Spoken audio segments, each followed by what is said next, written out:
Hello, नमस्कार बच्चों। स्वागत है आपका आपके अपने चैनल सिंह पाठशाला पे। आज की क्लास में हम लोग 11th क्लास का पहला लेक्चर स्टार्ट कर रहे हैं। चैप्टर का नाम है 3 डायमेंशनल ज्योमेट्री। चुनाव का दौर चल रहा है इसके बीच में बच्चों को छुट्टी करवा के और जो दिन के टाइम में पढ़ाने का मज़ा है वो अलग है भाई, वो तुम में हम बयान नहीं कर सकते। आज बच्चे कुछ सामने भी हैं, ऑफलाइन भी हैं, और इसको हम रिकॉर्ड भी कर रहे हैं और ये ऑनलाइन भी आज आपके चैनल पे जाएगा बच्चों। चलिए स्टार्ट करते हैं आपका पहला चैप्टर।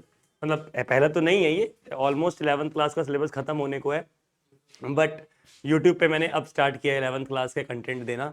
तो अभी जो रिवीजन कराऊंगा मैं अपने बैचेस में, उनकी वीडियोस बेटा आप तक सब तक पहुंचती रहेंगी। और आज से जो जितनी भी हम क्लासेस कर रहे हैं इनकी रिकॉर्डिंग्स हम आप तक पहुंचाते रहेंगे बच्चों। ये चैप्टर बहुत ही बढ़िया, बहुत ही आसान है। 10वीं क्लास की कोऑर्डिनेट ज्योमेट्री सब बच्चे पढ़ के आए हैं, ठीक है ना भैया। हॉरिजॉन्टल लाइन एक्स एक्सिस होती है, वर्टिकल लाइन वाई एक्सिस होती है, जो दोनों का इंटरसेक्टिंग पॉइंट ओरिजिन होता है। मतलब बेसिक बेसिक बातें सबको पता है। शायद तुम लोगों को वो आसान लगा था तभी तुम लोगों ने 11th में मैथ्स ली है ना। नहीं तो तुम्हारे पास ऑप्शन था ना कि तुम छोड़ सकते थे लेकिन तुमने नहीं छोड़ा ना। इसका मतलब कहीं ना कहीं दिल के अंदर तुम्हारे पास मैथ्स के लिए प्यार है ना। बस बस वो देखना पड़ेगा, हमें निकालना पड़ेगा बाहर की, हाँ यार ये है कहीं ना कहीं पे है।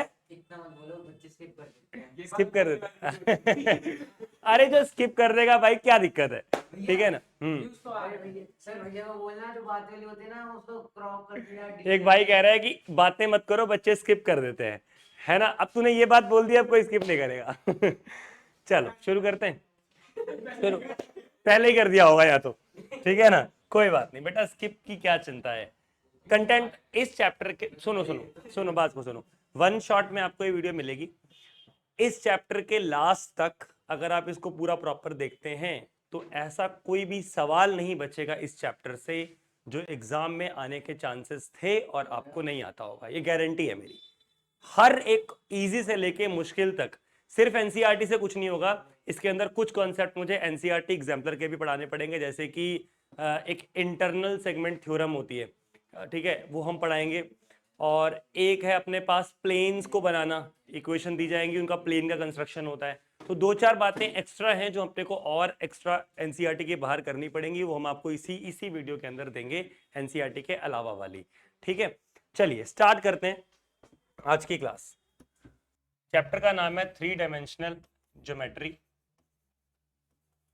कुछ बातें मैं बेसिक से लेके चलता हूं, हो सकता है आपका 1 मिनट उससे बर्बाद हो, सत्यानाश हो जाए। आप इस 1 मिनट में बहुत ज्यादा बोर हो, बट क्या फर्क पड़ता है। हॉरिजॉन्टल लाइन क्या है बेटा, एक्स एक्सिस बोलते हैं उसको। और वर्टिकल लाइन क्या होती है बेटा, इसको वाई एक्सिस बोलते हैं, ठीक है। इन दोनों का इंटरसेक्टिंग पॉइंट क्या होता है, ओरिजिन। सबको पता है ये बातें, कहीं कोई दिक्कत नहीं आ रही। ओ सॉरी, 3 बना दिए मैंने, अभी तो हम 2D में थे, ठीक है ना, अभी तो हम 2D में थे। 0,0, ठीक है। यहाँ पर कितने क्वाड्रेंट्स बनते थे, 4। This is your first quadrant. यहाँ पे एक्स भी पॉजिटिव होता था, वाई भी पॉजिटिव होता था। यहाँ पे एक्स नेगेटिव था, वाई पॉजिटिव था। यहाँ पे एक्स नेगेटिव था, वाई भी नेगेटिव था। यहाँ पे एक्स पॉजिटिव था, वाई नेगेटिव था। ये बातें सबको याद होंगी, उम्मीद करता हूं मैं, ठीक है ना। इसमें तो कोई कंफ्यूजन होगी नहीं। सर अगर कोई पॉइंट एक्स एक्सिस के ऊपर होता है तो वहां पे कंफर्म वाई कोऑर्डिनेट कितना होता है, 0 होता है। सर अगर कोई कोऑर्डिनेट वाई एक्सिस पर होता है तो बड़ी कंफर्म सी बात है कि वहां पर एक्स कोऑर्डिनेट क्या होता है, 0 होता है, ठीक है ना। नेगेटिव वाले पे क्या होगा, -x, 0। तो एक्स एक्सिस पर वाई कोऑर्डिनेट हमेशा क्या होता है, 0 होता है। और वाई कोऑर्डिनेट पे एक्स, वाई एक्सिस पर एक्स कोऑर्डिनेट हमेशा क्या होता है, 0 होता है बच्चों, ठीक है। चलो ये बात आपको पता थी। अब सर ये तो था 2D, 2 डायमेंशनल। 2 डायमेंशनल में कौन कौन सी शेप्स होती हैं, like square, rectangle, circle, trapezium. ये सारी शेप्स किसमें होती हैं, 2D के अंदर होती हैं। लेकिन अब हमें बात करनी है 3D शेप्स की। 3D शेप मतलब क्यूबॉइड, क्यूब, स्फेयर, ये सारी शेप्स कौन सी उसमें होती हैं, 3D के अंदर होती हैं। तो 3D के अंदर क्या फर्क होता है सर 2D में। सर 3D के अंदर यहां पर हम सिर्फ लेंथ और ब्रेथ की बात करते हैं, लेकिन 3D के अंदर हम हाइट की बात भी साथ में करने लग जाते हैं। समझ आ रहा है। जैसे कि जिस रूम में हम बैठे हैं अगर हम इसका कोई एक कोना देखें तो उस कोने पर आपके पास लेंथ भी जा रहा होगा, ब्रेथ भी जा रहा होगा और फिर हाइट भी जा रहा होगा, ठीक है ना। दो तरीके, जिस भी आप रूम में बैठे होंगे वो कौन सी शेप में होगा, क्यूबॉइडल शेप में होगा, ठीक है। वहां पर एक लेंथ होगी, एक ब्रेथ होगी, एक हाइट होगी। तो इसको हम बोलते हैं 3D। इसको हम किसके अंदर पढ़ते हैं, 3D स्पेस के अंदर पढ़ते हैं, जिसमें एक एक्सिस को हमने क्या ले लिया, एक्स एक्सिस, दूसरे वाले को वाई एक्सिस, तीसरे वाले को जेड एक्सिस, और तीनों जहां पर मीट करते हैं वो क्या हो गया, ओरिजिन। फिर से क्या हो गया वो, ओरिजिन। 0,0,0, ठीक है। कंफर्म बात एक ये भी है इसके अंदर कि यहां पर भी क्या होने वाला है सर, अगर पॉजिटिव एक्स है तो नेगेटिव एक्स भी होगा, इसमें कोई दो राय नहीं है, ठीक है ना। पॉजिटिव वाई है तो नेगेटिव वाई भी होगा, और पॉजिटिव जेड है तो नेगेटिव जेड भी होगा। तो बेसिकली जो पूरा का पूरा प्लेन बनता है वो ऐसे बनता है। ये प्लेन जो है ये कितने पार्ट्स में डिवाइड हो रहा है, अगर आप ध्यान से देखें तो एक कोने पर अगर हम देख लें तो 8 प्लेन्स बनेंगे, छोटी छोटी 8 पोर्शन बन रहे होंगे। एग्जाम्पल के तौर पे जिस रूम का कोना देख लो, इस रूम का अगर हम कोना देख लें तो यहाँ पे 1 2, नीचे नीचे देखने पड़ेंगे, नीचे 1 2 3 4, टोटल मिला के कितने बनेंगे, 8 बनेंगे। कितने बनेंगे, 8 बनेंगे। वो आठों को समझने की ज्यादा जरूरत नहीं है, उनके साइन क्या होंगे, कौन से, जैसे हम बोलते हैं फर्स्ट क्वाड्रेंट में एक्स क्या होता है, पॉजिटिव, वाई भी क्या होता है, पॉजिटिव। सेकेंड क्वाड्रेंट में एक्स क्या होता है, वाई क्या होता है, पॉजिटिव। थर्ड क्वाड्रेंट में एक्स भी नेगेटिव, वाई भी नेगेटिव। फोर्थ क्वाड्रेंट में एक्स पॉजिटिव, वाई नेगेटिव। ऐसे ही आठों के अंदर कौन सा एक्स क्या है, वाई क्या है, जेड क्या है ना, ये जानना बहुत जरूरी है। फर्स्ट ऑक्टेंट में एक्स वाई जेड क्या होगा, सेकंड ऑक्टेंट में क्या होगा, थर्ड में क्या होगा, फोर्थ में क्या होगा, इसको समझना बहुत जरूरी है। देखो बच्चों एक बार देखो, चैप्टर है 3 इंट्रोडक्शन टू 3D। ये इंट्रोडक्शन है खाली, 12th क्लास में ये चैप्टर फिर से आएगा 3D, ठीक है। उसके अंदर भी बहुत इंटरेस्टिंग टॉपिक्स आप पढ़ने वाले हो, तो ये सिर्फ इंट्रोडक्शन है, स्टार्टिंग है। ये टॉपिक 12th क्लास से रिलेट करता है बच्चों, ठीक है। तो ये सब बातें तो उन्होंने करी कि ऐसे ऐसे अपने को जरूरत पड़ रही थी, ठीक है जरूरत पड़ने दो, यहां पहुंच गए। ये हमने अभी आपको बताया कि एक एक्स है तो माइनस एक्स भी है, वाई है तो माइनस वाई भी है, और जेड है तो माइनस जेड भी है। यहाँ पर अगर आपके कोई प्लेन बनाए, यहाँ पे छोटे छोटे क्या होते हैं, प्लेन होते हैं अंदर, देखो ये प्लेन है, एक ये प्लेन है, एक ये प्लेन है, एक ये प्लेन है, अलग अलग प्लेन्स बन रहे हैं, ठीक है ना, जिनको आप नाम दे सकते हो। सारे रेक्टेंगुलर, ये सारे के सारे प्लेन्स हैं, जैसे एक एक्स वाई प्लेन हो गया, एक वाई ओ जेड प्लेन हो गया, ठीक है ना, एक एक्स ओ वाई प्लेन हो गया, y O z, x O z. अच्छा, एक्स ओ वाई को आप एक्स वाई प्लेन भी बोलते हो, सिर्फ एक्स और वाई जिसमें आ रहा है, ये एक्स वाई प्लेन हो गया, ठीक है ना, बात समझ गए। फिर y O z, y z plane हो गया, ये ऊपर आपको दिख रहा है वाई जेड प्लेन, समझ रहे हो। फिर ऐसे ही एक्स जेड प्लेन हो सकता है, एक्स जेड प्लेन आ जाएगा, समझ रहे हो। अलग अलग क्या हो जाएंगे आपके पास, प्लेन्स हो जाएंगे, ठीक है। यहाँ पर कितने ऑक्टेंट बनते हैं, यहाँ पर 8 ऑक्टेंट्स बनते हैं। इनको क्या बोलते हैं, जो अलग अलग पार्ट्स बनते हैं इनको क्या बोलते हैं हम, ऑक्टेंट्स बोलते हैं, ठीक है। यहाँ पे कितने ऑक्टेंट बनते हैं, 8 ऑक्टेंट बनते हैं। एक छोटी सी बात और समझ लीजिएगा, एक छोटी सी बात और समझ लीजिएगा कि अगर अपने को यहीं पे देख लेते हैं, यहीं पे देख लेते हैं, अरे एक मिनट,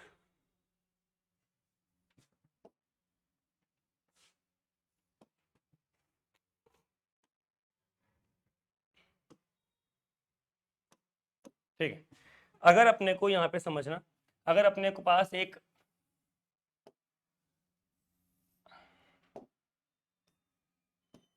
अगर अपने पास एक क्या है, एक्स वाई जेड ये है, और अपने पास क्या कोई पॉइंट है पी, ये पॉइंट जो है ना बेटा ये हवा में है, समझ रहे हो। ये पॉइंट वाईजेड प्लेन के अंदर नहीं है, ये पॉइंट वाईजेड प्लेन के ऊपर नहीं है, ये बाहर है, मतलब इधर एक्स है, इधर वाई, इधर ये बाहर की साइड है। मैं यहाँ पे 3D पे बना नहीं सकता, इसलिए मैंने यहाँ पे पीछे बना दिया, समझे बात को। तो यहां तक आने के लिए सर रास्ता क्या तय करना पड़ेगा, सर पहले आप एक्स डिस्टेंस आओगे एक्स की तरफ, सुन लेना कैसे जाओगे, पहले एक्स की तरफ मूव करोगे, फिर वाई की तरफ मूव करोगे, कितना, वाई डिस्टेंस, और फिर हाइट के लिए किधर मूव करोगे, जेड की तरफ। मतलब किसी पी पॉइंट तक पहुंचने के लिए कैसे पहुंचते हैं, पहले एक्स की तरफ मूव करते हैं, फिर वाई की तरफ मूव करते हैं, फिर जेड की तरफ मूव करते हैं। अगर मेरे पास कोई पॉइंट है P x comma y comma z, तो इस पॉइंट के लिए अपने को अगर क्या करना पड़ेगा, पहले x की तरफ मूव करना पड़ेगा, फिर y की तरफ और फिर z की तरफ। समझ गए बात को, नहीं समझे? ठीक है ना। अगर मैं यहां पर आपसे एक बात पूछ लूं कि अगर अपने पास एक पॉइंट है,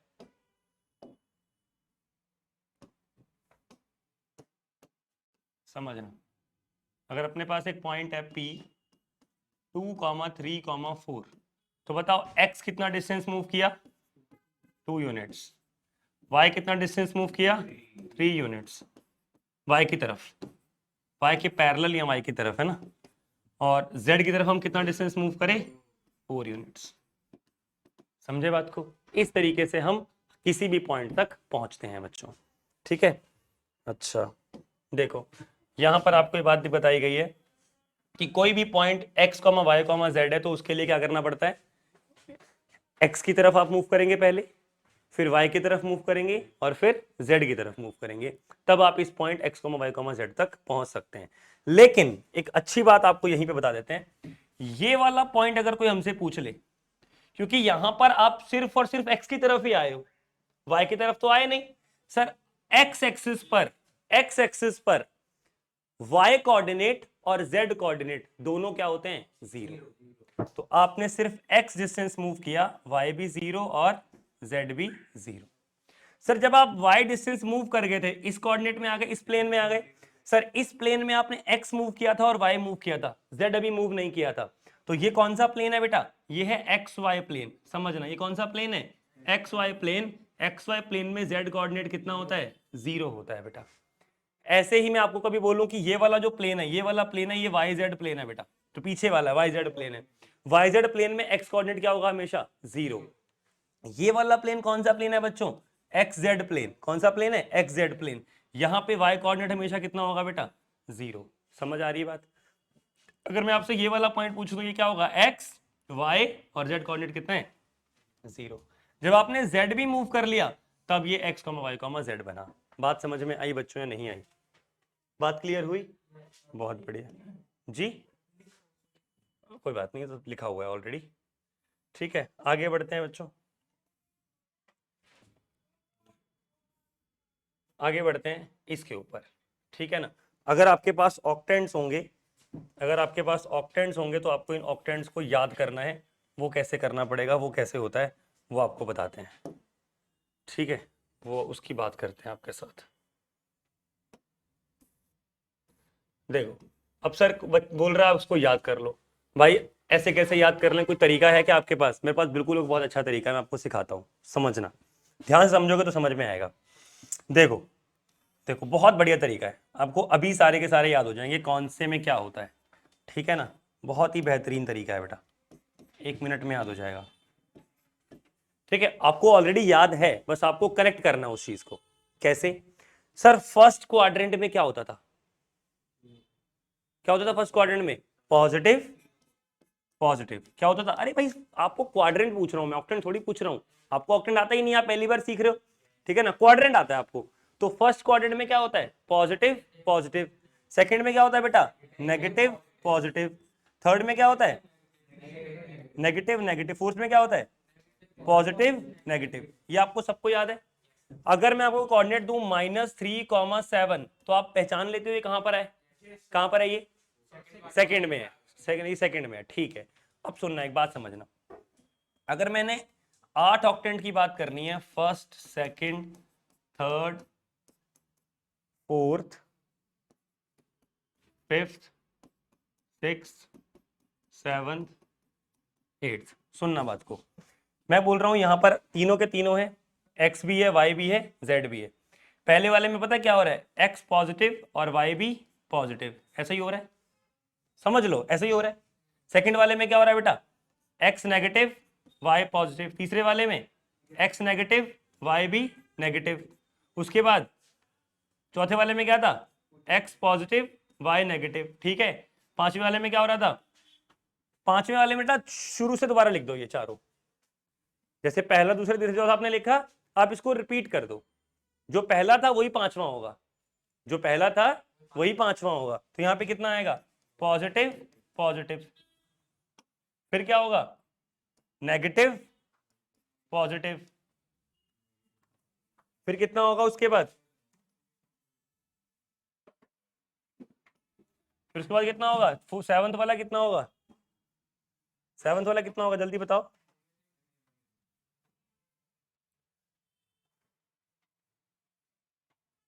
देखो पहला वाला क्या था, पॉजिटिव पॉजिटिव, दूसरा वाला नेगेटिव पॉजिटिव, तीसरा नेगेटिव नेगेटिव, चौथा वाला पॉजिटिव नेगेटिव। यहां तक कोई दिक्कत नहीं है। मैंने बोला पांचवें वाले में पहला वाला फिर से लिख दो, क्या लिखा था आपने, पॉजिटिव पॉजिटिव, कोई दिक्कत वाली बात। सिक्स वाले में क्या लिखोगे, जो सेकंड वाले में लिखा था नेगेटिव पॉजिटिव। सेवंथ वाले में क्या लिखोगे, सेवंथ वाले में लिखोगे नेगेटिव नेगेटिव। और एट्थ वाले में क्या लिखोगे, पॉजिटिव नेगेटिव। यहां तक कोई दिक्कत है आप, नहीं है। अब सुनना मेरी बात, इंपॉर्टेंट बात है। Z के लिए क्या करना है, शुरू के 4 में प्लस लिख देना है, शुरू के 4 में प्लस लिख देना है, और लास्ट के 4 में माइनस लिख देना है। समझे बात को, नहीं समझे, शुरू के 4 में प्लस, बाद के 4 में माइनस। अच्छा ये तो आसान है, सुनो सुनो सुनो सुनो, 2, 3, -4। आप सबसे पहले अगर मैं आपसे पूछूं कि कौन से ऑक्टेंट में होगा, तो सबसे पहले आप Z वाला देखोगे। कौन सा वाला देखोगे, Z वाला। अगर Z वाला नेगेटिव है तो मतलब ये आखिर के 4 में है, मतलब ये 5वें 6ठे 7वें 8वें में होगा कहीं ना कहीं, ठीक है ना, ये कहीं ना कहीं पीछे वाले में होगा, बात कर लो, ठीक है। तो लास्ट, अब ये वाला जो है बेटा, जो ये वाला है, ये इसके लिए बाकी दोनों देखो, अब दोनों क्या है, पॉजिटिव पॉजिटिव। पॉजिटिव पॉजिटिव किसका होता है, फर्स्ट वाले का होता है। जो फर्स्ट वाला किस में रिपीट कर रहा था, 5वें वाले में। तो इसका मतलब ये क्या हो गया, 5वां वाला ऑक्टेंट हो गया। बात समझ में नहीं आई, ये कौन सा ऑक्टेंट है, 5th ऑक्टेंट है। पल्ले पड़ा नहीं पड़ा, ठीक है ना। एक और देता हूं आप, एक और देते हैं आपको, 2, -3, 4। सबसे पहले क्या जिसका देखना होता है, Z पॉजिटिव है तो मतलब शुरू के 4 में है, Z पॉजिटिव है तो मतलब शुरू के 4 में है। फिर बाकी दोनों को देखो, बाकी दोनों को देखो, पॉजिटिव नेगेटिव, पॉजिटिव नेगेटिव कौन से में जाता है, 4th वाले में। तो ये पक्का कौन से ऑक्टेंट में है, 4th ऑक्टेंट में। बेटा बात समझ में आ रही है, नहीं आ रही, कोई दिक्कत वाली बात नहीं है। ये थी बेटा आपकी इसका इंट्रोडक्शन। एक्स एक्सिस पर सिर्फ एक्स कोऑर्डिनेट होता है, वाई और जेड दोनों जीरो होते हैं। एक्स वाई प्लेन में जेड कोऑर्डिनेट जीरो होगा। तीनों का इंटरसेक्टिंग पॉइंट 0,0,0 होगा। तीनों axis, x axis, y axis, z axis आपस में क्या होते हैं, म्यूचुअली परपेंडिकुलर होते हैं। फिर ऑक्टेंट कैसे निकालते हैं भाई, ये वाली बात समझ में आई है, नहीं आई, आ गई सबको, हाँ भाई, अरे सही है, परेशान काहे लग रहे हो, है पता नहीं, नहीं समझ में आया, समझ आ गया, परेशान वैसे ही है ना, बचपन से परेशान है सर है भैया, ऐसा मत करो यार। चलो इधर आ जाओ, एग्जाम्पल नंबर 1 देखो बेटा example number 1, in the figure 12.3, कहां है फिगर, तो अबे पहले फिगर ढूंढू मैं, हद सवाल दे दिया। ये है फिगर, इस फिगर में आपको कौन सा कोऑर्डिनेट पूछ लिया, इस यहां पर आपको p कोऑर्डिनेट दिया 2,4,5। अच्छा आ जाओ भाई, अपनी तरफ से इन्होंने बेस्ट क्वेश्चन बना दिया 2,4,5। आपसे कौन सा कोऑर्डिनेट पूछ लिया, f कोऑर्डिनेट पूछ लिया। बहुत बढ़िया सवाल है बेटा, मजाक नहीं कर रहा, बहुत बढ़िया सवाल है, समझो। इसका मतलब है यहां पर क्या होता था, x y z। बहुत ही अच्छा सवाल है, इसको समझना, सारा का सारा कंसेप्ट क्लियर हो जाएगा। इसका मतलब यहां पर अगर हम इधर आएंगे, ये x एक्सिस पर है हम, यहां पर सिर्फ और सिर्फ a कोऑर्डिनेट में x मिलेगा, y और z दोनों क्या होंगे, जीरो होंगे। मैं इसको बड़ा करूं थोड़ा सा, कर सकता हूं क्या, छोड़ो नहीं पंगे लेता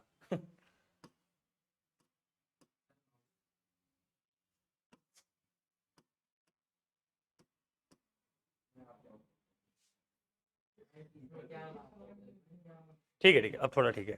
इधर देखो, अपने को सुनना बेटा, अब सुनना, ये वाला पॉइंट क्या था भाई, 2,4,5, ये पॉइंट था। अपने को f पॉइंट पूछा है, अच्छा मौका मिला अपने को कॉन्सेप्ट समझने का। अपने f नहीं बताएंगे, सारे बता देंगे, सारे ए बी सी डी सब बता मारेंगे हम, ठीक है। और अगर हमें सारे समझ में आके निकालना तो फिर सारे, ऐसा कोई भी क्वेश्चन पूछता रहे हमसे। अब समझना बात को, इसका मतलब ये है बच्चों, प्यारे बच्चों, कि ये एक्स वाई जेड है, ठीक है सर। इसका मतलब जब एक्स एक्सिस पर बात करेंगे तो यहां पर सिर्फ और सिर्फ एक्स काम करता है, y भी 0 होता है और z भी 0 होता है, तो ये कोऑर्डिनेट क्या होगा 2, 0, 0। बहुत ही बढ़िया, बेहतरीन। और ये क्या होगा 0, 0, 0। दो बता दिए अपने। डी वाले पे आ जाओगे, 2, सर x पे आए y पे आए, 2, 4, 0। बहुत ही बढ़िया। उसके बाद सर अगर आप b की बात करो, b की, सर b y एक्सिस के ऊपर है, 0, 4, 0। करेक्ट, बहुत बढ़िया, 0, 4, 0।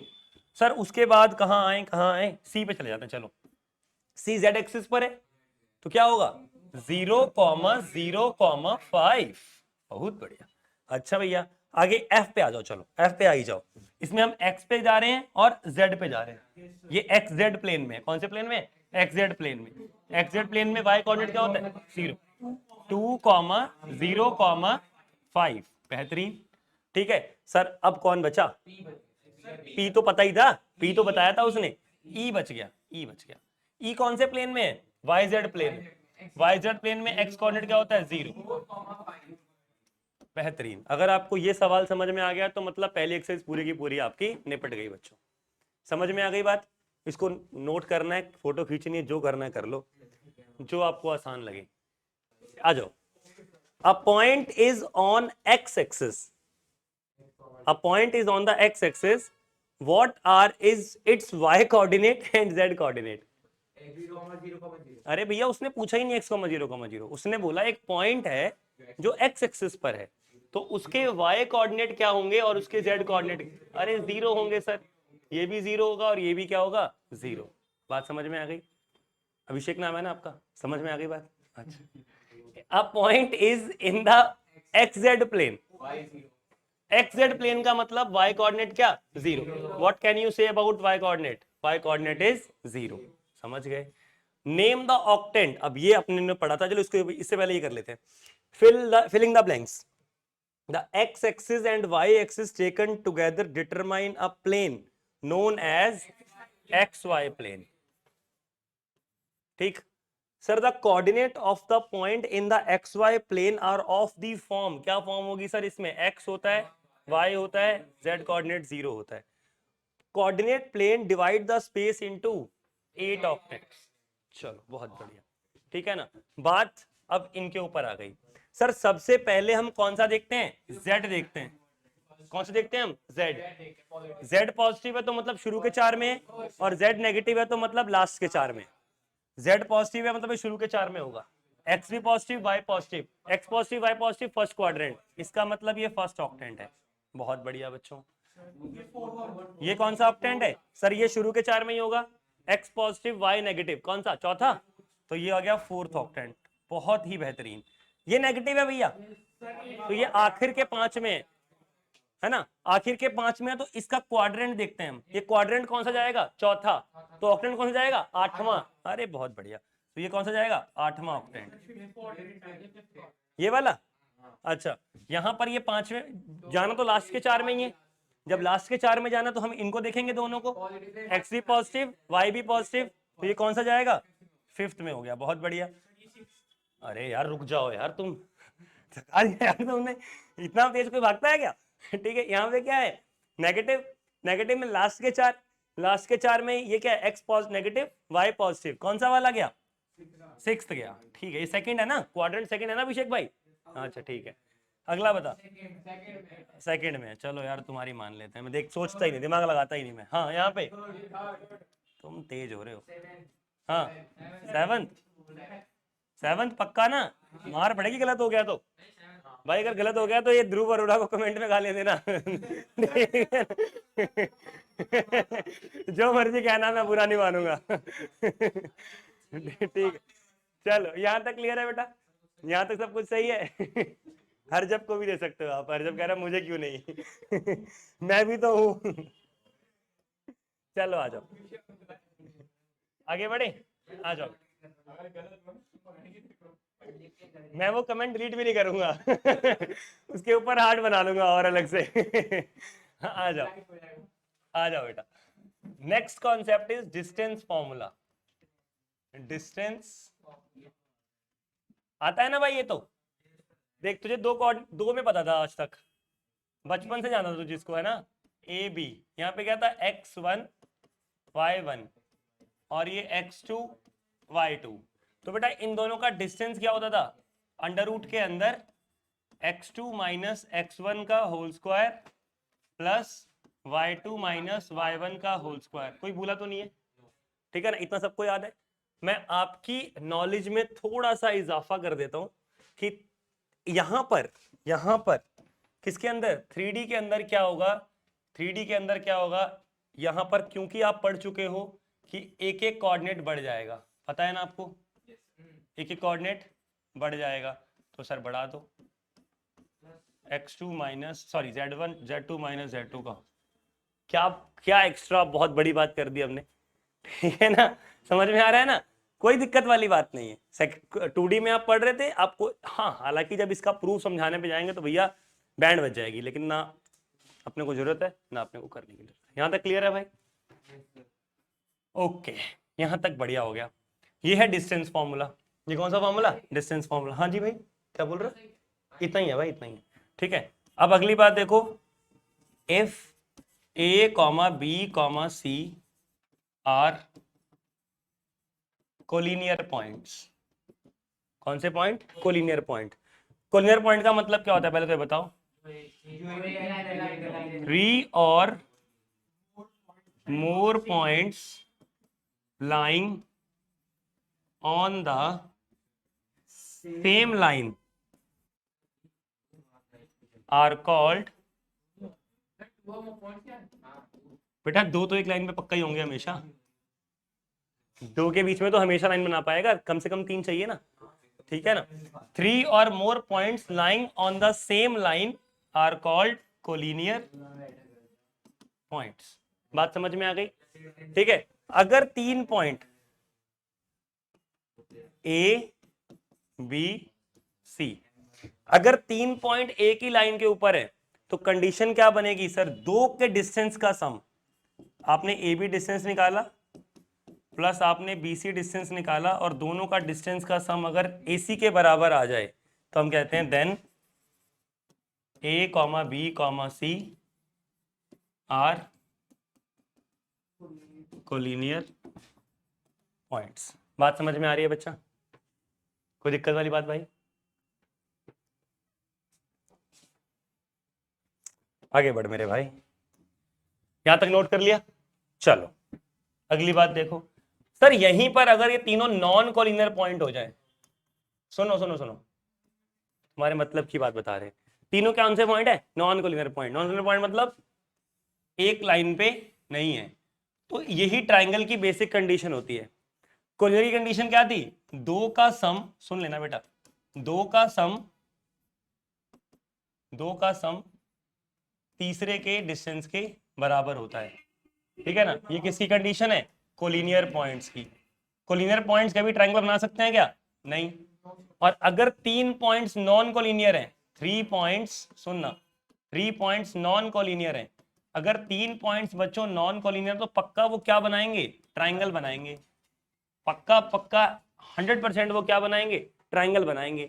और सर अगर वो ट्रायंगल बनाएंगे तो उनका कंडीशन क्या होती थी, sum of 2 sides is always greater than third side. ये कंडीशन यहीं से आई थी बेटा, थर्ड साइड। ये कंडीशन कहां से आई थी, ये कंडीशन कोलिनियरिटी की कंडीशन है, नॉन कोलिनियरिटी की कंडीशन है कि दो का सम अगर तीसरे से बड़ा हो गया तो आप क्या कहोगे, बी पॉइंट इसके ऊपर नहीं है, इसे उठा हुआ है, या ऊपर है या नीचे कहीं ना कहीं है। अगर दो का सम तीसरे से, दो के डिस्टेंस का सम तीसरे से बड़ा हो गया तो इसका मतलब वो लाइन में नहीं है, एक ही लाइन में नहीं है, वो कहीं ना कहीं ऊपर है या नीचे है, तो मतलब कंफर्म क्या बन रहा है, ट्रायंगल बन रहा है। तो ये ट्रायंगल की बेसिक कंडीशन होती थी बच्चों, ठीक है। अब सर अगर आपके ट्रायंगल की बेसिक कंडीशन हो गई तो आप ट्रायंगल की बात कर लो। सर ट्रायंगल में कौन कौन से ट्रायंगल पॉसिबल हैं, इक्विलैटरल ट्रायंगल सबको पता होगा। सर अगर आपको कभी इक्विलैटरल ट्रायंगल चेक करना हो तो उसके लिए क्या करना पड़ेगा, आपको ए बी डिस्टेंस निकालना पड़ेगा, बीसी डिस्टेंस निकालना पड़ेगा और एसी डिस्टेंस निकालना पड़ेगा। अगर तीनों साइड्स का डिस्टेंस, ठीक है ना, ट्रायंगल क्या है ए बी सी, अगर तीनों का डिस्टेंस सेम आ गया तो ट्रायंगल कौन सा है बेटा, इक्विलैटरल ट्रायंगल। ट्रायंगल कौन सा है, इक्विलैटरल ट्रायंगल। बात समझ में आ गई? अगर बात करते हैं आइसोसेलिस ट्रायंगल की, अगर आइसोसेलिस में क्या कंडीशन थी, any two sides equal and third is unequal. दो साइड्स पक्का क्या है, इक्वल हैं, लेकिन तीसरी क्या है, अनइक्वल है, तब हम उसको क्या कहते हैं, आइसोसेलिस ट्रायंगल। ठीक है ना, कोई भी दो इक्वल हैं लेकिन तीसरी वाली क्या है, अनइक्वल है, तब हम उसको क्या कहते हैं, आइसोसेलिस ट्रायंगल। और तीसरा क्या है बेटा, स्केलिन ट्रायंगल। स्केलिन ट्रायंगल, ठीक है, all three sides are not unequal.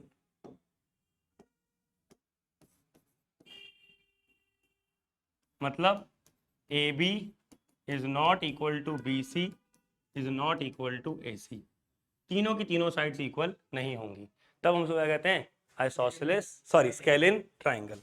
Sir इसके अंदर एक और भाई साहब भी बैठे हैं, राइट एंगल ट्रायंगल, जिसके ऊपर बहुत सवाल आता है। इसके अपने में क्या करना पड़ता है, आपको चौथी बात करनी पड़ेगी राइट एंगल ट्रायंगल की, ये इंपॉर्टेंट है भैया, राइट एंगल ट्रायंगल। इसमें भी आपको तीनों साइड्स पहले तीनों साइड्स निकालनी पड़ेंगी, ए बी निकालो, बी सी निकालो, ए सी निकालो, डिस्टेंस फॉर्मूला से। कैसे निकालेंगे, डिस्टेंस फॉर्मूला। सेम काम यार तो हम 10th क्लास की कोऑर्डिनेट ज्योमेट्री में कर रहे थे, ठीक है ना। लेकिन अगर स्क्वायर ऑफ वन साइड, कोई भी साइड, किसी भी साइड का square is equal to sum of square of other two, मतलब कोई भी, अब कोई भी हो सकती है, फर्स्ट का square is equal to second का स्क्वायर प्लस थर्ड का स्क्वायर, तो ये ट्रायंगल कैसा ट्रायंगल है, राइट एंगल ट्रायंगल। मतलब अगर पाइथागोरस थ्योरम होल्ड करेगी, कहने की बात यह है कि अगर कौन सी थ्योरम होल्ड करेगी, Pythagoras, if Pythagoras theorem holds which is hypotenuse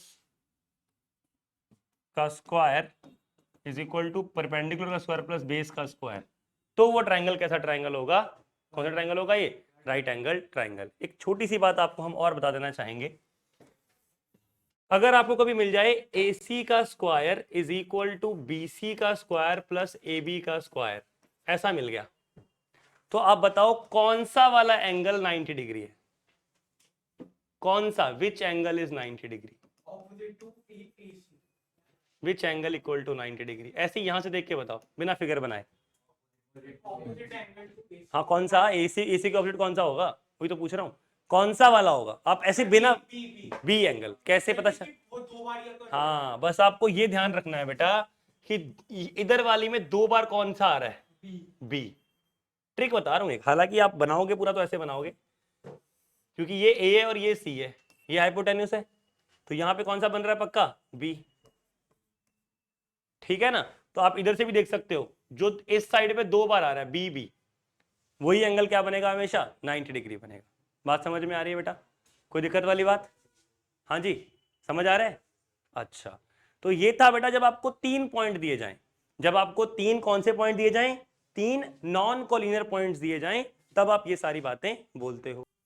if 4 points are given, अगर हमें 4 पॉइंट्स दे दिए जाएं, तो बच्चों 4 पॉइंट्स पे क्या बनता है, 4 नॉन कोलिनियर पॉइंट दिए जाएं, 4 नॉन कोलिनियर पॉइंट्स दिए जाएं, तो क्या बनता है, क्वाड्रिलेटरल बनता है। पैरेललोग्राम तो क्वाड्रिलेटरल का एक पार्ट है ना, पैरेललोग्राम तो क्या है, क्वाड्रिलेटरल का एक टाइप है, ठीक है ना। तो मेन मेन जिसको बोलते हैं वो क्या है भाई, क्वाड्रिलेटरल। क्वाड्रिलेटरल का मतलब जिसमें 4 साइड्स होती हैं, ठीक है ना। अपने को क्या मिलता है, क्वाड्रिलेटरल। अगर अपने को 4 पॉइंट्स दे रखे हैं तो अपने को क्या मिलता है, क्वाड्रिलेटरल बनता है, ठीक है ना। मान लो अपने को 4 पॉइंट दे दिए, ए दे दिया गया x1, y1, z1, फिर भी दे दिया गया x2, y2, z2, फिर दे दिया गया x3, y3, z3, और डी दे दिया गया बेटा x4, y4, z4। तो आपको क्या मिल गया यहाँ से, ए बी सी डी एक क्वाड्रिलेटरल मिल गया।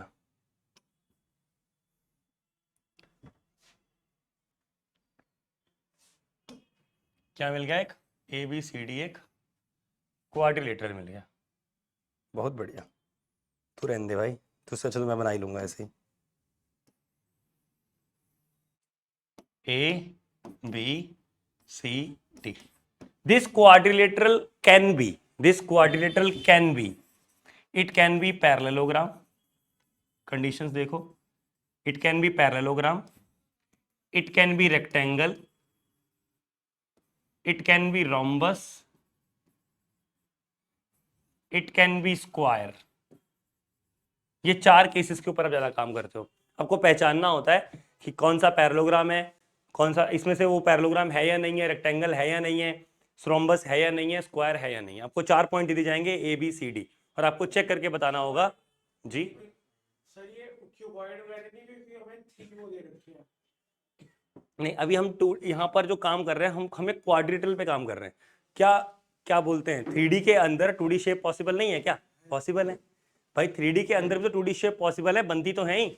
हालांकि आपकी बात सही है कि अपने को तो 3D शेप्स पे काम करना चाहिए, लेकिन अभी हम पढ़ रहे हैं इंट्रोडक्शन, इसके अंदर जो शेप्स होती हैं होती हैं पैरेललोपाइप्ड। जैसे क्यूबॉइड है, क्यूबॉइड है, पैरेललोपाइप्ड है। पैरेललोपाइप्ड क्या होता है? जैसे क्यूबॉइड बनता है, उसमें सारे फेसेस क्या होते हैं? रेक्टेंगल होते हैं। पैरेललोपाइप्ड पे पता क्या होता है? सारे फेसेस पैरेललोग्राम होते हैं। वो सारी चीजें अब पढ़ते हैं धीरे धीरे धीरे धीरे, अपने 11th-12th के सिलेबस में कम है और कॉम्पिटेटिव एग्जाम के सिलेबस में ज्यादा है। जैसे जेई में है, ये पैरेललोपाइप्ड का कॉन्सेप्ट है। ऐसे बहुत सारे कॉन्सेप्ट्स हैं जो आप पढ़ते हैं, तो ये सारी चीजें आपकी जायज है, वाजिब है, लेकिन एनसीईआरटी में कवर नहीं है। तो अभी फिलहाल हम इंट्रोडक्शन में उतनी बातें नहीं कर रहे, हम बिल्कुल बेसिक से चल रहे हैं भाई, ठीक है। अभी तो हमने कहाँ से शुरुआत करी थी आज की? हॉरिजॉन्टल लाइन को एक्स एक्सिस बोलते हैं, मतलब इतने बेसिक से शुरू कर रहे हैं हम लोग, तो समझ जाओ। ये फोन बेटा आपका जब्त हो जाएगा। क्लास में बैठ के फोन चलाओगे तो फोन हम रख लेंगे, हमारे पास वैसे ही फोनों की कमी है, ठीक है ना। चलो रखेंगे ही, उसमें क्या है। चलो, if 4 points are given, अरे सुनो, if 4 points are given, मतलब फोन चलाओ, हमारा इंस्टाग्राम फॉलो करो, ठीक है ना, स्नैपचैट फॉलो करो, रील्स में हमें टैग करो, हम बुरा नहीं मानेंगे, लेकिन क्लास में बैठ के फोन मत चलाओ, है ना। यूट्यूब, हम तो यूट्यूब पे भी हैं, सब्सक्राइब करो हमारा चैनल, ठीक है, वो सारी बातें है ना, कमेंट करो, खुद भी चलाओ, ठीक है, लेकिन क्लास में समय देखना पड़ेगा ना, समय देखना पड़ेगा, है ना। मंदिर में बैठे गाने गाओगे तो क्या करेगा? पुजारी भगा देगा, है ना। और क्या बोलते हैं, डेस्क में जाके भजन गाओगे तो वो डिस्क वाला भगा देगा, ऐसा ही तो होता है। तो हर चीज का क्या होता है, टाइम होता है ना, कि हाँ कहाँ पर बैठ के क्या करना चाहिए, ठीक है ना। इसी तरीके से आप क्लास में बैठ के फोन नहीं चला सकते, क्लास में बैठ के आपको पढ़ना चाहिए। चलो आ जाओ। if 4 points, सुनो बेटा, if 4 points are given, if 4 points are given, तो आपको क्या बनेगा? हमेशा क्वाड्रिलेटरल बनेगा। तो ए बी सी डी, ये चारों के चारों कोऑर्डिनेट है। सुनो, आपको यहां पर करना क्या पड़ेगा? पहले टू फाइंड, अपने को क्या फाइंड करनी है? Find sides. बेटा ध्रुव तू बता, इसमें साइड्स कौन कौन सी होंगी? ए बी साइड होगी, बी सी होगी, सी डी होगी, ए डी होगी, और उसके बाद बेटा डायगोनल्स भी फाइंड करो। ये सारे फाइंड करो मतलब इनका डिस्टेंस निकालो, फाइंड करो मतलब इनका क्या निकालो? डिस्टेंस निकालो। डिस्टेंस मतलब डिस्टेंस फॉर्मूला से निकलेगा, है ना, वो तो लगाना आता है ना। अच्छा हाँ, तो ए सी डायगोनल होगी और एक बी डायगोनल होगी, तो अपने को बेसिकली 6 बार डिस्टेंस फॉर्मूला लगाना पड़ेगा। पहले क्या करना पड़ेगा? 6 बार डिस्टेंस फॉर्मूला पहले लगाना पड़ेगा, ठीक है सर। उसके बाद हम बात करेंगे कंडीशंस की। सुनो, if opposite sides are equal but diagonals not equal, diagonals not equal, तो ये क्या बनेगा? पैरेलल होगा। तब ये क्या बनेगा बेटा? पैरेलल। ऑपोजिट साइड्स इक्वल होंगी और डायगोनल्स इक्वल नहीं होंगी। सिर्फ ऑपोजिट साइड इक्वल होने से काम नहीं चलता, डायगोनल नॉट इक्वल भी दिखाना पड़ता है, तब ये क्या बनता है बेटा? पैरेललोग्राम बनता है। दिखा लोगे ना, ऑपोजिट साइड का मतलब तो समझते ही हो यार, ए बी और सी डी इक्वल होगा और ए डी और बी सी इक्वल होगा, उसके अलावा ए सी और बी डी इक्वल नहीं होगा, ठीक है।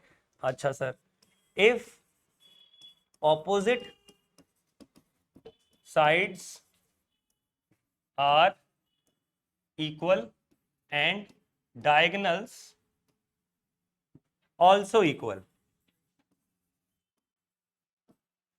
तो वो क्या होता है बेटा, तो वो क्या होता है, रेक्टेंगल, ठीक है ना। ऑपोजिट साइड्स भी इक्वल हैं और डायगोनल्स भी क्या हैं, इक्वल हैं, तब वो क्या होता है बच्चों, तब वो रेक्टेंगल होता है। तीसरी चीज है, if all sides equal but diagonals not equal, तब बच्चों वो क्या होता है, रोम्बस होता है, तब वो क्या होता है, रोम्बस। और चौथी बात, if all sides equal and diagonals also equal, तब बेटा वो क्या होता है, स्क्वायर होता है। ऑल साइड्स भी इक्वल और डायगोनल्स भी इक्वल, तब वो क्या होता है, एक स्क्वायर होता है। तो ये है कहानी किसकी, जब आपको 4 पॉइंट्स दिए जाते हैं बच्चों। आपने पहली एक्सरसाइज के सारे सवाल कर लिए थे बेटा 12.1 की, ठीक है ना, एग्जाम्पल भी आपने कर लिया था। उसके बाद बात आई थी डिस्टेंस बिटवीन 2 पॉइंट्स की, ठीक है ना, तो उसका हमने फॉर्मूला बनाया था, फॉर्मूला था ये था फॉर्मूला, x2 माइनस x1 का whole square plus y2 minus y1 का whole square plus z2 minus z1 का होल स्क्वायर।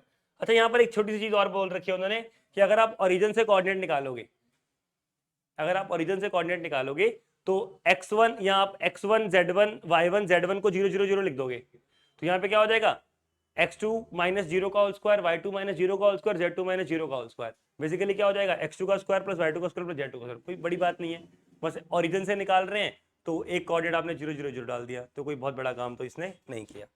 चलो बेटा, एग्जाम्पल नंबर 3, वैसे तो इसने करा हुआ है बट आप लोग भी करके दिखाओ, कर सकते हैं बेटा इस क्वेश्चन को। आओ एक क्वेश्चन प्रैक्टिस कर लेते हैं।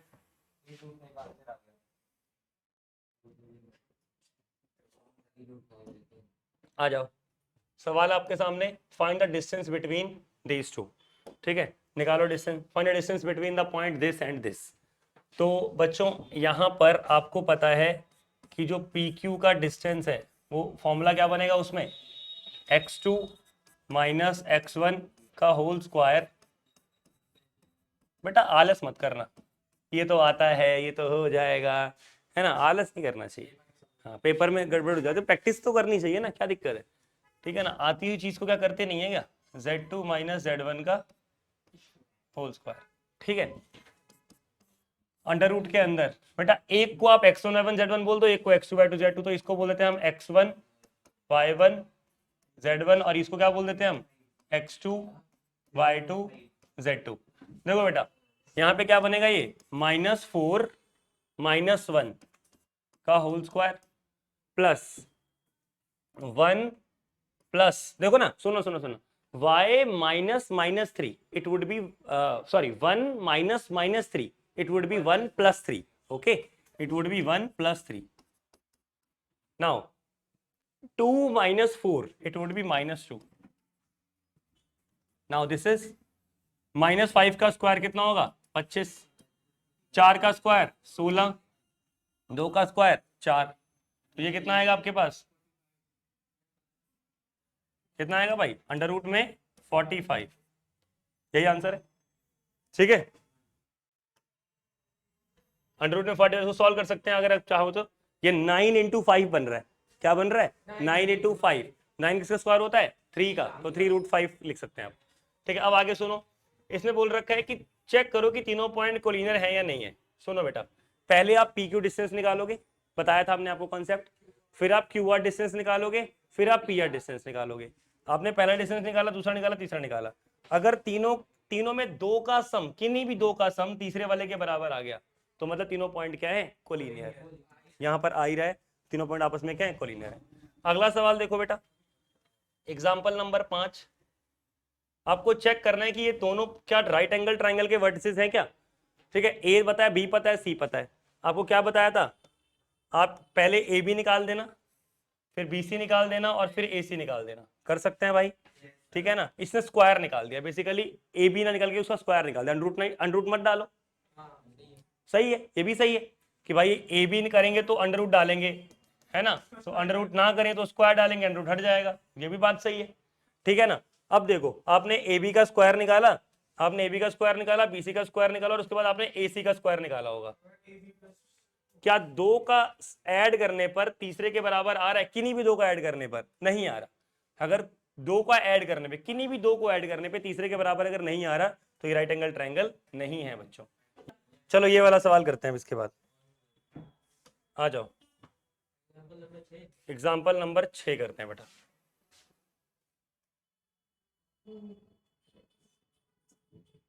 चलिए बेटा, ये आपके पास सवाल है एग्जाम्पल नंबर 6। क्वेश्चन है find the equation of the set of point P, points P मतलब कौन कौन से पॉइंट आ सकते हैं P के ऊपर, सच दैट PA का स्क्वायर प्लस PB का स्क्वायर इक्वल टू 2 के स्क्वायर। वेर आपको A पॉइंट भी पता है और आपको B पॉइंट भी पता है, ठीक है। आइए देखिए, लेट द पॉइंट P क्या x, y, z।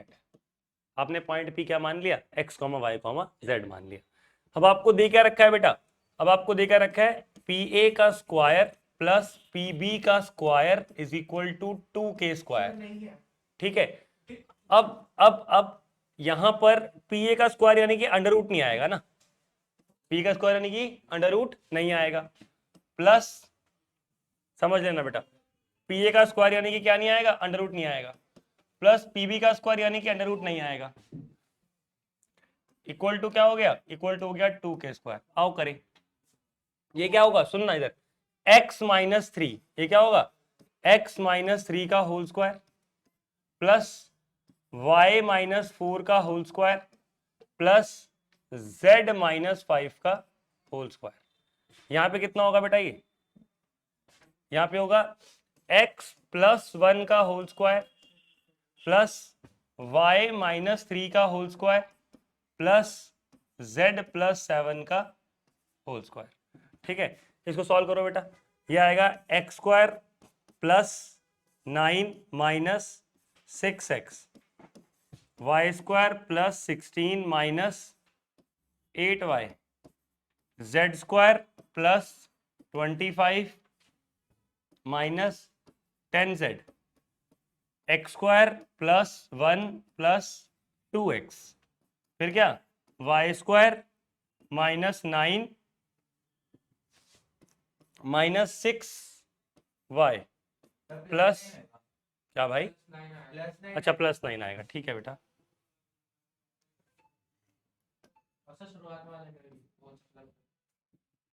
सब सही लिखा है यहाँ पे सब सही लिखा है।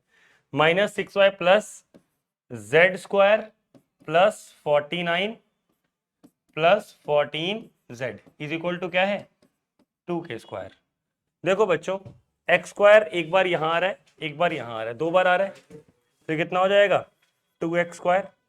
वाई स्क्वायर एक बार यहां पर आ रहा है, एक बार यहां पर आ रहा है, तो कितना हो जाएगा प्लस में 2y स्क्वायर, और जेड स्क्वायर भी 2 बार आ रहा है क्या, एक बार यहां एक बार यहां, कितना हो जाएगा प्लस में 2z स्क्वायर। अब उसके बाद माइनस 6x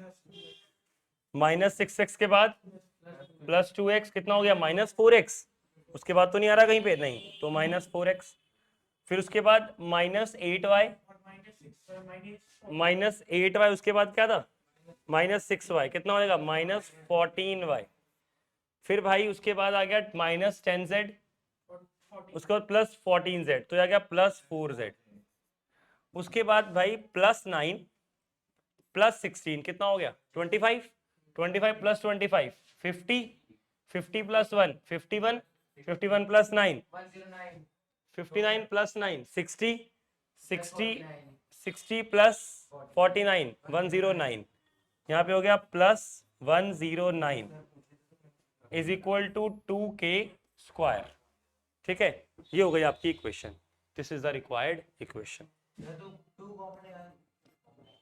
आपसे इक्वेशन ही तो मांगी थी, हाँ 2 कॉमन ले सकते हैं, नहीं 2 कॉमन नहीं ले सकते, यहाँ पे आ रहा हूँ, जी सर ये स्क्वायर होगा √2 plus √2x plus √2y plus √2z। Sir हमने पढ़ा था ना प्रॉपर्टी पहले। हाँ, लेकिन सबका नहीं बन रहा, सबका बनना चाहिए था ना, सबका नहीं बन रहा। ठीक है, यहाँ तक क्लियर है। तो दिस इज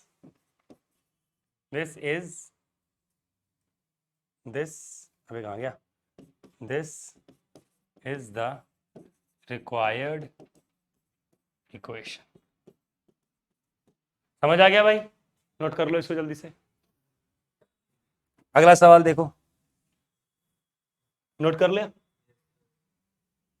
देखो उसके बाद, अच्छा ये बना हुआ, ठीक है, ये -109 उसने उधर कर दिया, बस उसके अलावा कुछ नहीं है। ठीक है, 12.2 देखो पूरे एक्सरसाइज हम कर पा रहे नहीं कर पा रहे, फटाफट देखते हैं। Find the distance between the pair of following points. हो जाएगा डिस्टेंस निकालना दोनों के बीच में। Show that these points are collinear, हो जाएगा। ये तीनों पॉइंट आइसोसेलेस ट्रायंगल के वर्टिसेस हैं या नहीं? दोनों का डिस्टेंस निकालना पड़ेगा तीनों साइड्स का, दो का इक्वल हो जाए, तीसरे का इक्वल ना हो तो आइसोसेलेस। ठीक, राइट एंगल ट्रायंगल का भी बात करी। पैरेललोग्राम के लिए opposite sides are equal, diagonals not equal, वो आना। ऑपोजिट साइड इक्वल मिलने पर मत बोल देना पैरेललोग्राम में, पूरा रेक्टेंगल भी हो सकता है, डायगोनल भी निकालनी पड़ेंगी और वो दोनों नॉट इक्वल दिखानी भी पड़ेंगी। पूरा काम करना, आधा काम नहीं करना। ठीक है भाई। उसके बाद ये क्वेश्चन अभी हमने किया, find the equation of the point. अच्छा ये दोनों क्वेश्चन अच्छे हैं, क्वेश्चन नंबर 4 भी और क्वेश्चन नंबर 5 भी। चलो क्वेश्चन नंबर 4 देखो पहले। Find the equation of the set of points which are equidistant. एक ऐसे पॉइंट की इक्वेशंस निकाल के बताओ जो इस पॉइंट से और इस पॉइंट से दोनों से क्या है, इक्विडिस्टेंट है, दोनों से बराबर डिस्टेंस पर है।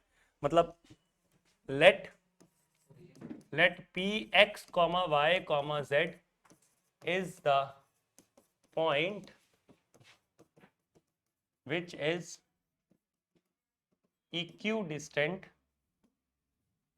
equidistant from A। इसको ये बोल देते हैं पहले वाले को 1 2 3 एंड दूसरे को क्या बोलते हैं B।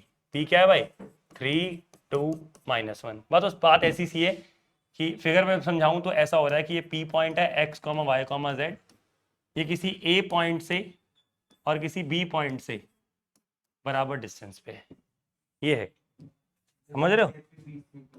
तो PA इक्वल टू क्या है आपके पास,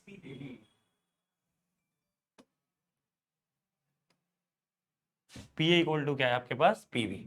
बात समझ में आ रहा है? तो ये अपने को कौन निकालना है। अब अपने को पता है PA इक्वल टू क्या है, PB।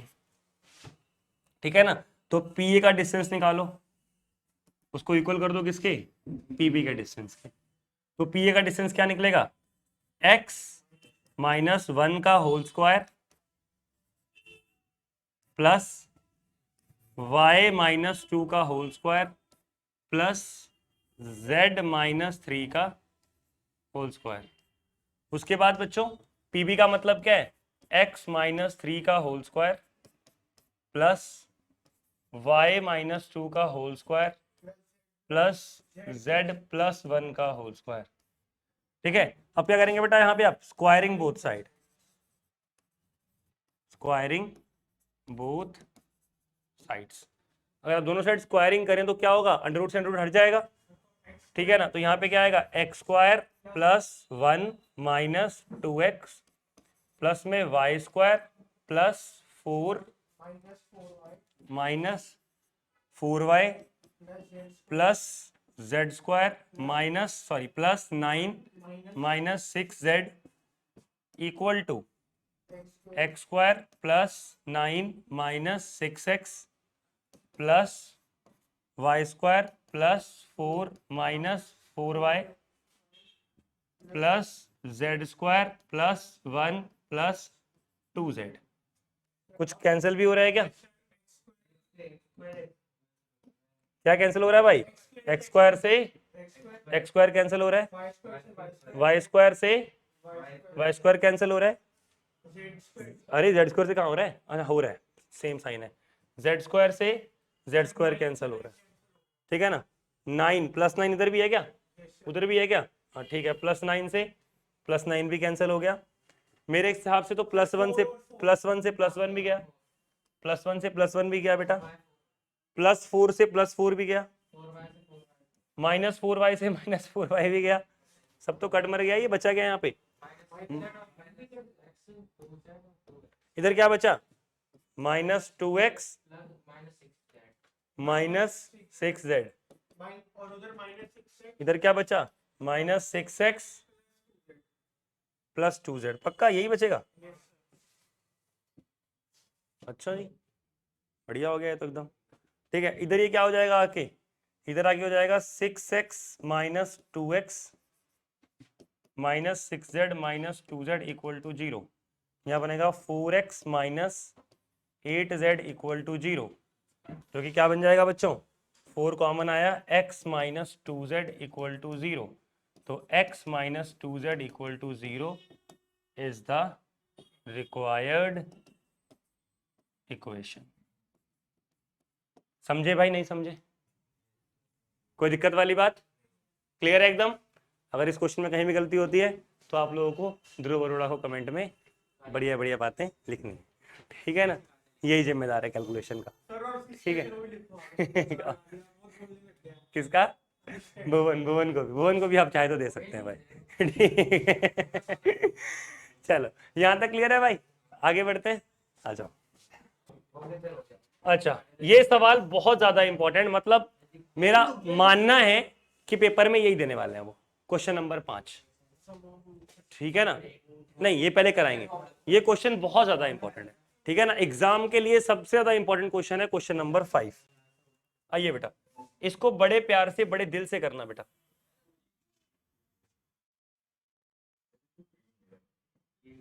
Find the equation of the set of the points P, the sum of whose distance from A and B is equal to 10। मतलब आपको इतना पता है कि यहां पर PA + PB is equal to 10, ये सवाल है। आपको पता है क्या है? PA + PB = 10, और वहां से आपको क्या निकालनी है? इक्वेशन निकालनी है, ठीक है? आइए देखिए, लेट P, हाँ सवाल आसान है, कैलकुलेशन थोड़ी सी अलग है। Px, y, z is the required point। तो कंडीशन क्या बनेगी भाई? PA + PB = 10। यहां तक कोई दिक्कत परेशानी नहीं है? PA का मतलब क्या हुआ? P का मतलब हुआ x - 4 का होल स्क्वायर, उसके बाद y - 0 का होल स्क्वायर, तो y² ही आ गया, और z - 0 का होल स्क्वायर तो z² ही आ गया, ठीक है?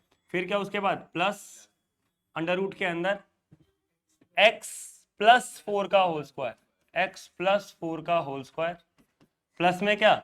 y², प्लस में क्या? z² इक्वल टू में क्या? 10। स्क्वायरिंग मत करना अभी, अगर अभी स्क्वायरिंग करेंगे आप, सुनना इधर, अब यही तो बात इंपॉर्टेंट थी।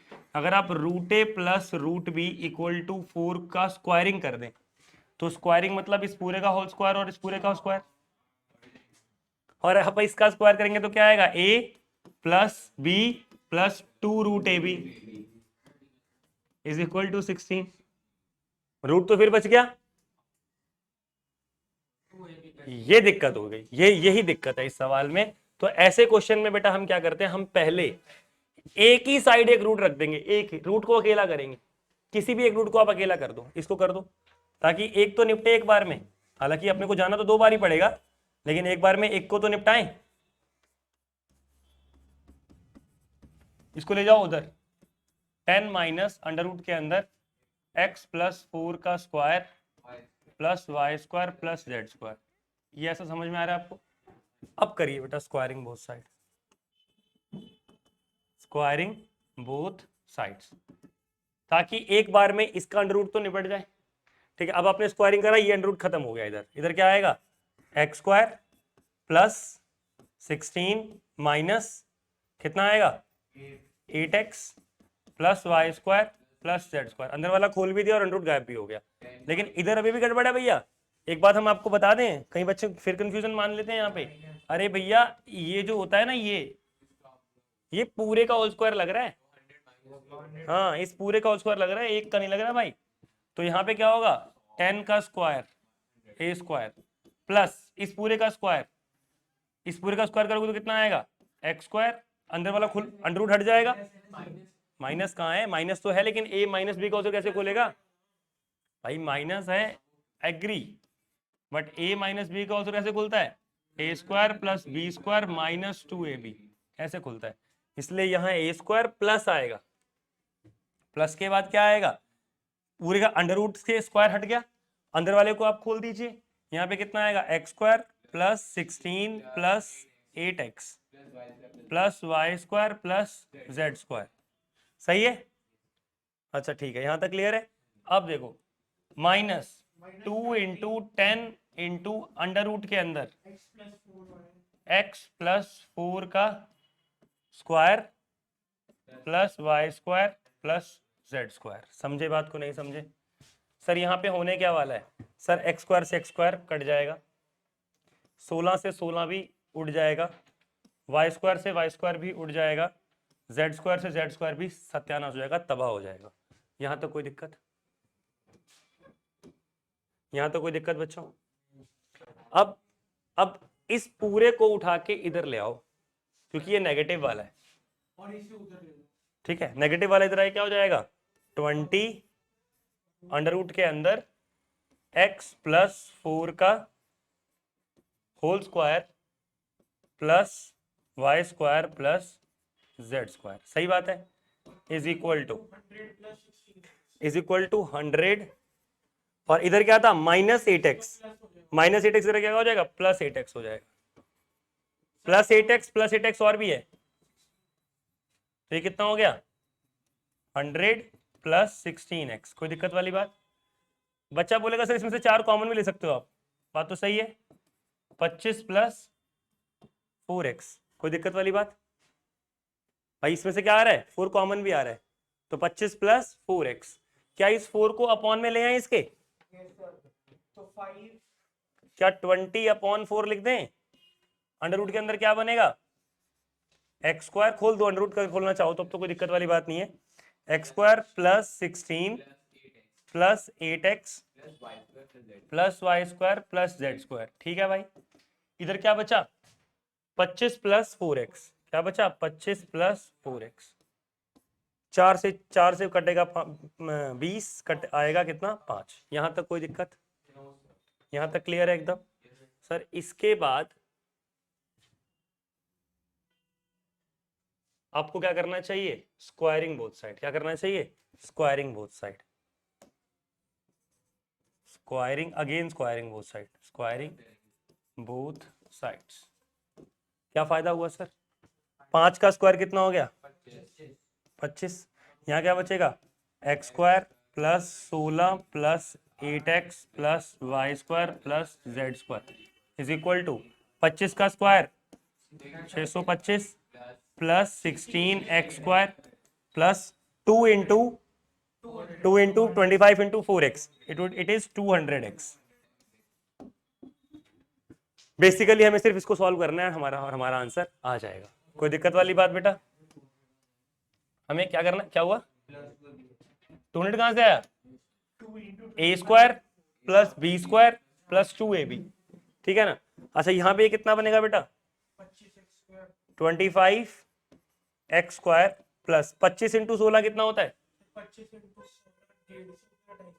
400 होता है, यहाँ आ गया 400 प्लस 25 इंटू 8 200x प्लस में कितना 25 Y square plus 25 Z square equal to 625 plus 16x square plus 200x। मुझे लग रहा है 200x से 200x उड़ गया, हाँ भाई 200x से 200x उड़ गया। यहाँ पे देखो इधर आगे कितना हो जाएगा 25x स्क्वायर माइनस 16x कितना आएगा 9x square plus 25 Y square तो कुछ है ही नहीं 25 Y square plus 25 Z square, इधर आके आ जाएगा 400 माइनस 625 कितना आएगा minus 225 equal to 0 is the required equation. बच्चों ये सवाल बढ़िया था, आपके एग्जाम में आने लायक सवाल था, ये समझ में आई बात नहीं आई। तो ये सेक्शन फॉर्मूला इज रिलेटेड, ये क्वेश्चन आपको करना है बेटा, एग्जाम्पल नंबर 11 मार्क कर लो इसको, मैं करा नहीं रहा हूं, आप करके लाओगे खुद ही, ठीक है ना। show that the point this are the vertices of parallelogram ABCD but not a rectangle. Same type का है, डायगोनल इक्वल नहीं आएंगे बस, है ना। हाँ ये पैरेललोग्राम है लेकिन ये रेक्टेंगल नहीं है। तो आप बिल्कुल देखो आप बोलोगे opposite sides are equal but diagonals are not equal, ठीक है। उसके बाद बेटा ये क्वेश्चन हम एग्जांपल नंबर मार्क करते जाना, एग्जांपल नंबर 11 सिलेबस में है, एग्जांपल नंबर 12 भी सिलेबस में है बेटा। P A equal to B, ऐसा क्वेश्चन किया था ना हमने अभी, ठीक है। सेंट्रॉइड वाला क्वेश्चन बेटा सेक्शन फॉर्मूले से ही बनता है वैसे तो, ये जो इसका फॉर्मूला बनता है वो सेक्शन फॉर्मूले से बनता है। हालांकि अगर मैं डायरेक्ट आपको फॉर्मूला दे दूं तो फिर तो आपके सिलेबस में होना चाहिए ये, तो मैं आपको डायरेक्ट फॉर्मूला दे देता हूं, सुनो। सेंट्रॉइड का मतलब क्या होता है? Intersecting point of all the medians. ये अगर ए है, ये अगर बी है, ये सी है, ये डी है, ये ई है और ये क्या एफ है, तो दोनों का इंटरसेक्टिंग पॉइंट, इसको जी बोल दिया हमने, ठीक है। यहां पर A B C D and E F are the medians of the sides of triangle. ये ट्राइंगल की साइड से क्या है? मीडियन है। तो intersecting points of the medians of triangle, intersecting points नहीं, इंटरसेक्टिंग पॉइंट, ठीक है ना, पॉइंट्स नहीं है, पॉइंट है। Intersecting point of medians of triangle is called centroid. So क्या बोलते हैं बेटा? सेंट्रॉइड बोलते हैं, ठीक है ना। जितने भी मीडियंस हैं तो अगर वो जिस पॉइंट पर क्या करते हैं? इंटरसेक्ट करते हैं, उस पॉइंट को हम क्या कहते हैं? सेंट्रॉइड कहते हैं। तो ये वाला पॉइंट कौन सा पॉइंट है? सेंट्रॉइड है। कौन सा पॉइंट है ये? सेंट्रॉइड। चलो बेटा ए क्या है? x1, y1, z1। ये कौन सा पॉइंट है? x2, y2, z2। और ये है बेटा मान लो x3, y3, z3। सुनना, अगर ये जी के कोऑर्डिनेट की बात करें तो कोऑर्डिनेट ऑफ जी इज, सुन लेना बेटा, बड़ा आसान होता है ये, x1 plus x2 plus x3 upon 3, y1 plus y2 plus y3 upon 3, z1 plus z2 plus z3 upon 3। आसान है, ठीक है ना। सेंट्रोइड कोऑर्डिनेट क्या होते हैं? x1 plus x2 plus x3 upon 3, y1 plus y2 plus y3 upon 3, z1 plus z2 plus z3 upon 3। आसान है, नोट कर लो। एक इंटरेस्टिंग बात इसके अंदर और भी बताता हूं आपको, छोटी सी इंटरेस्टिंग बात है, हटा दें इसको, आगे बढ़े। नोट कर लिया आपने? एक इसके अंदर एक इंटरेस्टिंग बात यह सुनना बेटा, अगर ये आपके पास ट्राइंगल है, ये है ए बी सी ट्राइंगल, सुन लेना बात ध्यान से, बहुत अच्छी बात है। इसके अगर मैं मिड पॉइंट देखूं, ये डी क्या है? मिड पॉइंट है। ई बी क्या है? मिड पॉइंट है। और एफ बी क्या है? मिड पॉइंट है, ठीक है ना। D E F are the mid points of the sides of triangle, ठीक है। हाँ, अब यहां से भी एक ट्राइंगल बनेगा मेरे भाई, ठीक है ना। ये भी क्या बनेगा? एक ट्राइंगल बनेगा। जो इस ट्राइंगल का सेंट्रॉइड होगा ना, जो मिड पॉइंट से बनने वाले ट्राइंगल का सेंट्रॉइड होगा, और जो गिवन ट्राइंगल का सेंट्रॉइड होगा, दोनों के दोनों सेम होंगे बच्चों, ठीक है ना। मैं बोलूं जो इस ट्राइंगल का, जो आपको पहले ट्राइंगल दे रखा था, जो उसका सेंट्रॉइड होगा, मान लो यहां पर आया, वही सेंट्रॉइड मिड पॉइंट वाले ट्राइंगल का भी होगा। समझ गए बात को? ये तो centroid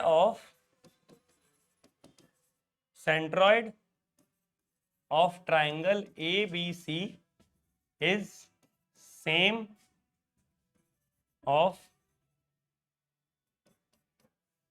centroid of triangle ABC and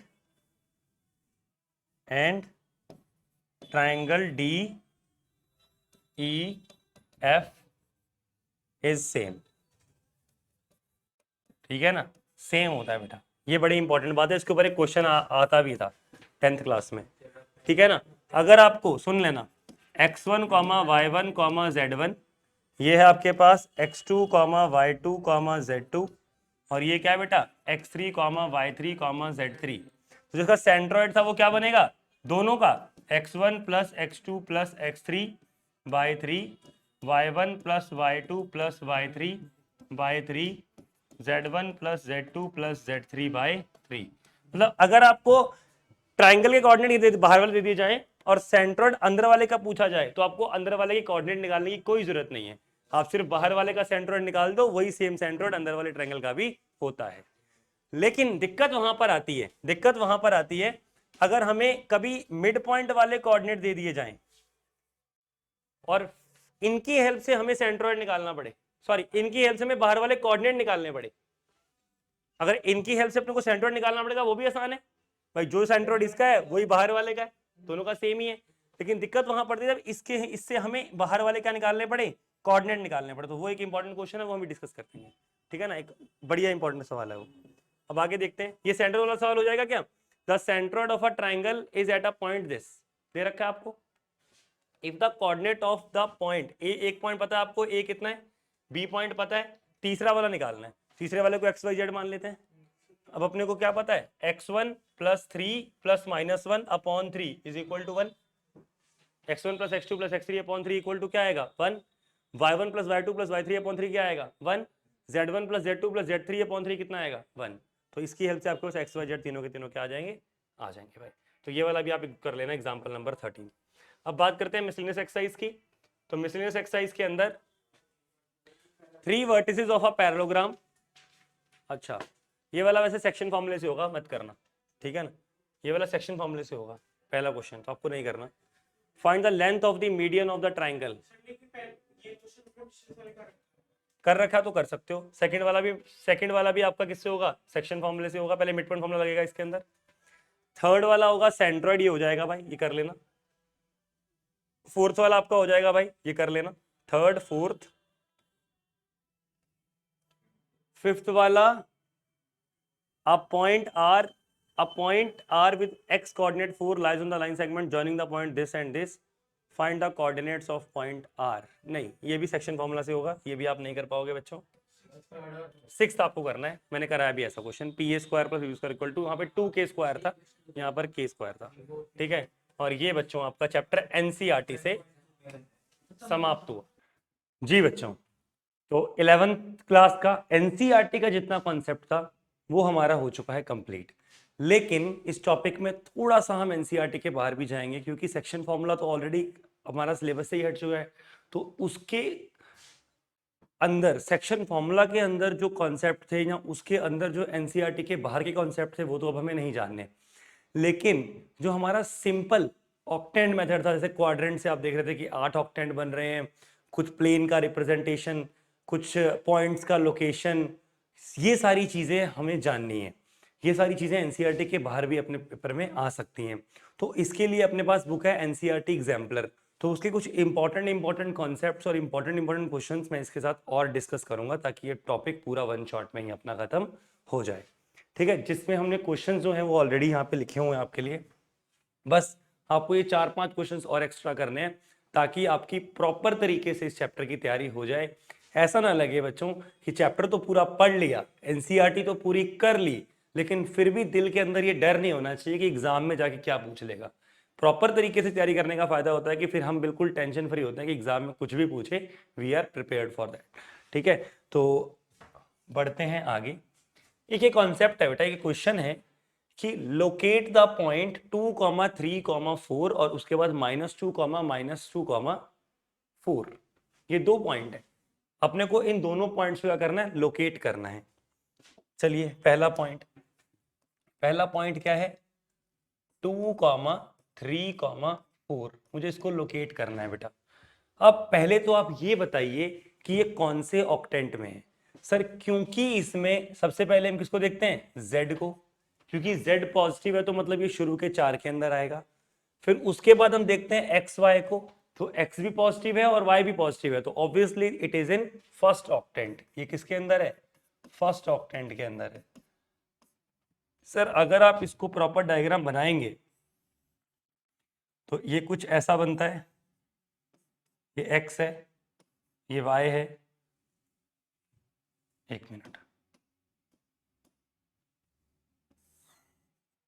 ये x है, ये y है और ये z है, ठीक है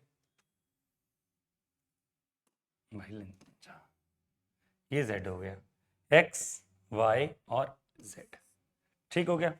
अब समझिएगा अपने को कहाँ रहना है सर, फर्स्ट ऑक्टेंट में रहना है।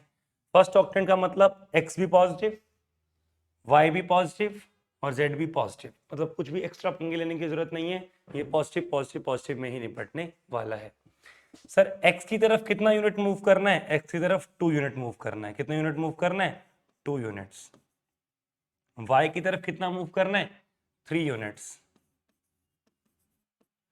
और z की तरफ कितना मूव करना है, 4 यूनिट्स, मैंने आपको पहले भी बताया, ठीक है। तो ये वाला जो पॉइंट है, पॉइंट P, दिस इज 2, 3, 4, तो point P represents the required point in the plane या in the space, ठीक है बेटा। तो जो पॉइंट P है वो क्या रिप्रेजेंट करता है, हमारा पॉइंट रिप्रेजेंट करता है। अगर आप चाहो तो आप इनको भी नाम दे सकते हो A B, जबकि आपको प्रॉपर तरीके से पता है बेटा कि A के ऊपर ये x एक्सिस है, x एक्सिस पे y कोऑर्डिनेट क्या होता है, 0 होता है, तो ये 2 रहेगा, y कोऑर्डिनेट भी 0, और यहाँ पर z कोऑर्डिनेट भी क्या होता है, 0 होता है। अगर आप y यहाँ पर आ जाएंगे, ये कौन सा प्लेन है, ये xy प्लेन है, xy प्लेन में x तो होता है, y भी होता है, लेकिन z कोऑर्डिनेट कितना होता है, 0 होता है, और उसके बाद आप यहाँ चले गए। क्लियर, तो ये अपना पहला काम हो गया। उम्मीद करता हूँ सब बच्चों को समझ में आ रहा होगा। अब बात करते हैं इसकी, यहाँ आपको थोड़ी सी सावधानी बरतनी पड़ेगी, क्योंकि यहाँ पे x क्या है, नेगेटिव, मैं दोबारा लिख देता हूँ, क्या है, -2, 3, x क्या है, नेगेटिव, y भी क्या है, नेगेटिव, और z क्या है, पॉजिटिव। सर पहले तो आप इसको देखो कि कौन से ऑक्टेंट में z पॉजिटिव है, मतलब ये शुरू के 4 के अंदर आएगा, शुरू के 4 के अंदर आएगा। उसके बाद आप बाकी दो देखो, x भी नेगेटिव, y भी नेगेटिव, नेगेटिव नेगेटिव किस में होता है, थर्ड क्वाड्रेंट में, बेसिकली ये किस में होगा, थर्ड ऑक्टेंट में होगा। सर ये किस में है, थर्ड ऑक्टेंट में, ओके।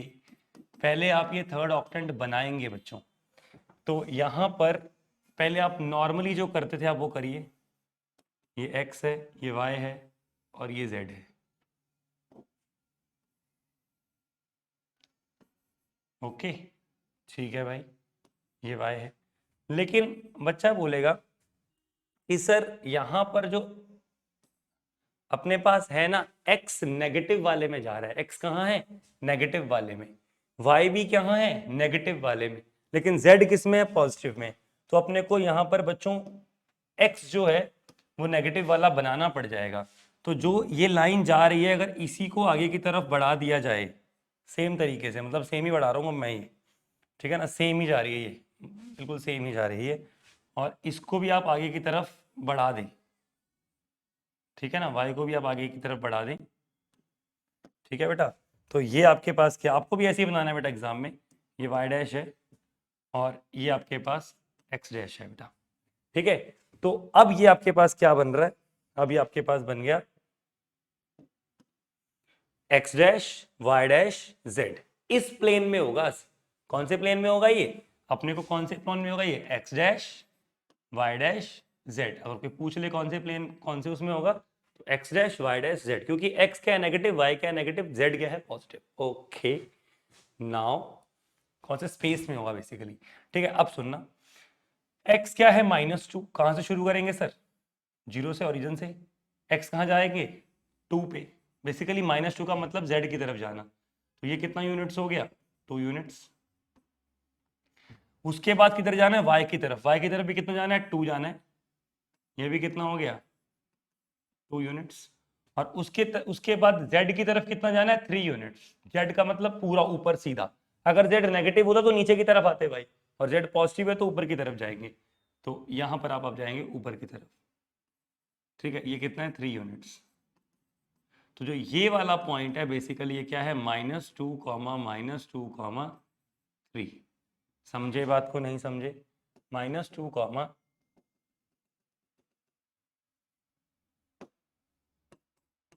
-2, ये वाला पॉइंट। ठीक है बच्चों, सेम बात लिख देंगे, P represents the required point. ये बच्चों डायरेक्टली एग्जाम में अगर पेपर ऐसा क्वेश्चन आ जाए तो हमें थोड़ा सा दिक्कत कर परेशानी कर सकते हैं। तो देखा जाए तो ये पॉइंट क्या आएगा -2, 0, 0। ये वाला पॉइंट क्या आएगा -2, -2, 0, और ऊपर वाला हमने आपको बता ही दिया। ठीक है, तो ये अपने पास एक कॉन्सेप्ट और हो गया जो एनसीईआरटी के बाहर का था। ठीक, बहुत बढ़िया, बहुत ही बढ़िया। आगे बढ़ते हैं भैया। एक सवाल है, स्केच द प्लेन। आपको इस प्लेन को बनाना है x = 1। अरे सर ये है क्या, पहले तो ये बताओ क्या प्लेन बता रहा हूं मैं, x = 1। थोड़ा सा मैं नीचे कर दूं, पता नहीं दिख रहा होगा नहीं।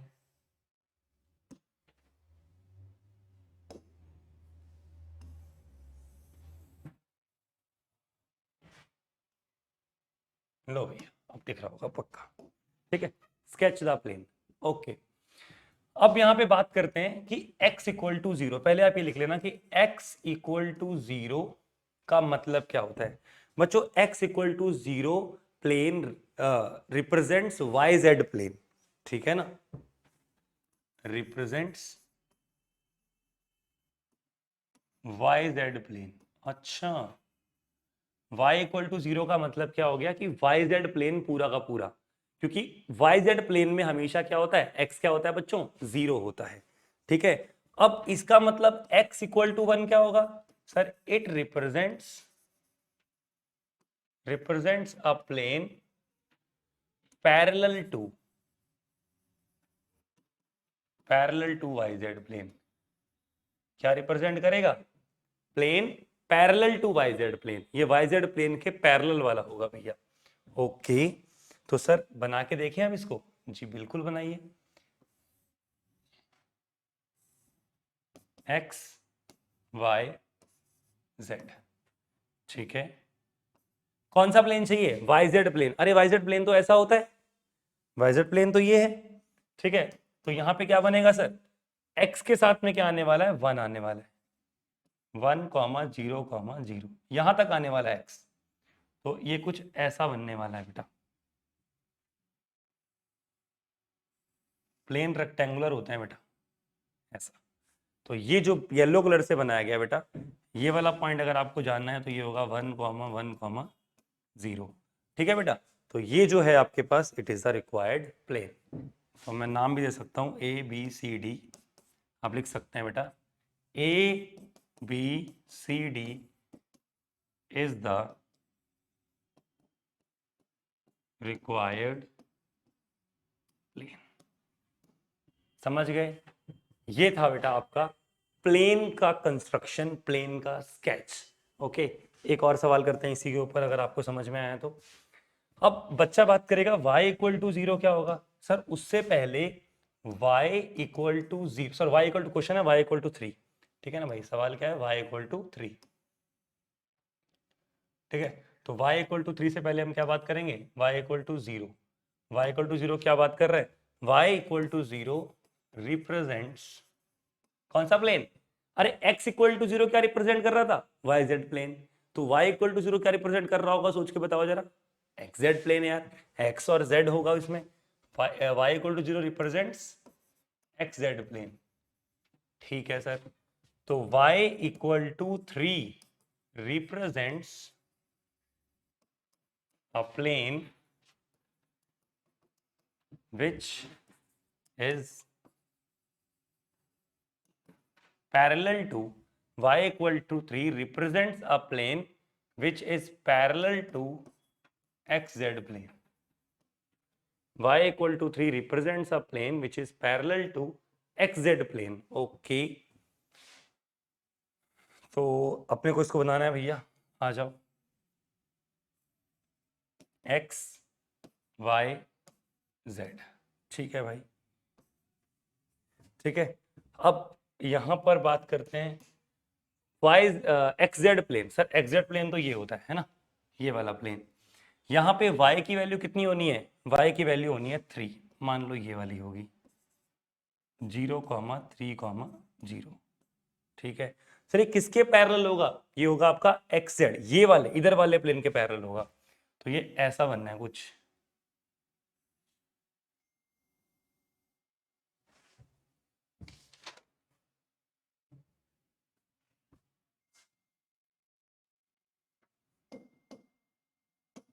थोड़ी ड्राइंग हमारी बहुत माशाअल्लाह है बचपन से ही, ठीक है, तो माफ़ करिएगा हमें थोड़ा सा।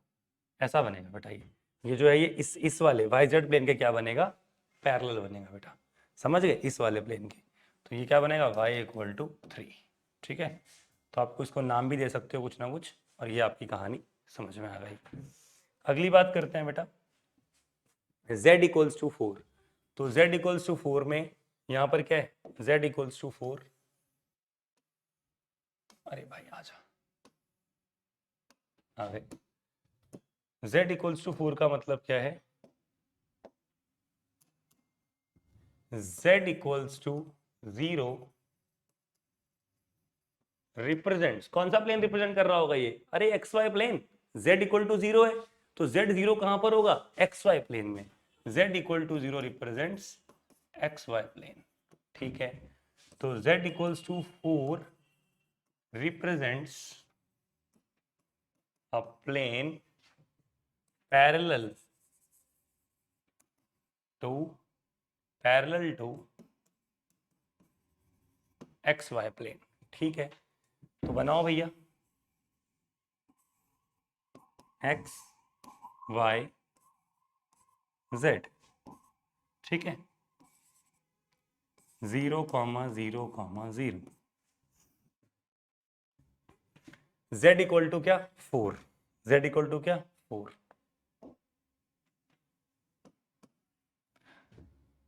Z4 कुछ यहां पर होगा, और ये पैरेलल किसके होगा, नीचे वाले प्लेन के। पैरेलल किसके होगा, नीचे वाले प्लेन के। तो यहां पर Z = 4 कुछ ऐसी लाइन बनने वाली है, और उसके बाद ये कुछ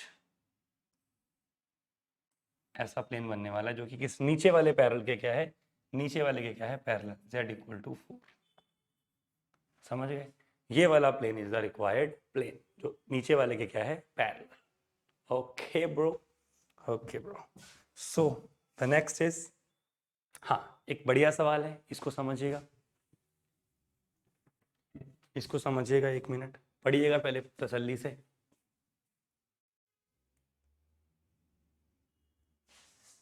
ठीक है, ठीक है, मुझे थोड़ा सा था कि पता नहीं दिख रहा है नहीं दिख रहा, दिख रहा है आपको, ठीक है। Let LMN be the feet of perpendicular drawn from a point this on the xy, yz and zx planes respectively. What are the coordinates of LMN? Find the length of perpendicular from point P. यकीन जानना बढ़िया सवाल है, ये last ही सवाल है, इसके बाद जो है वो बहुत ही आसान है। तो बस ये 2 क्वेश्चंस और हैं और ये आपका चैप्टर प्रॉपर तरीके से बढ़िया करके एकदम समाप्त हो जाएगा। लेकिन इस क्वेश्चन में ये सवाल मेहनत मांगता है बच्चे, ठीक है, ये सवाल मांगता है थोड़ा सा ध्यान आपका और थोड़ी सी मेहनत, दोनों कर लेते हैं एक क्वेश्चन के लिए। आइएगा समझिएगा, पहले तो आप प्लेन बनाइए। जी सर, बनाते हैं x y z, ठीक है। LMN be the feet of perpendicular drawn from a point. चलो जी पहले पॉइंट बना दो बेटा। पॉइंट क्या आएगा, पॉइंट मान लीजिए ये है P3, 4, 5।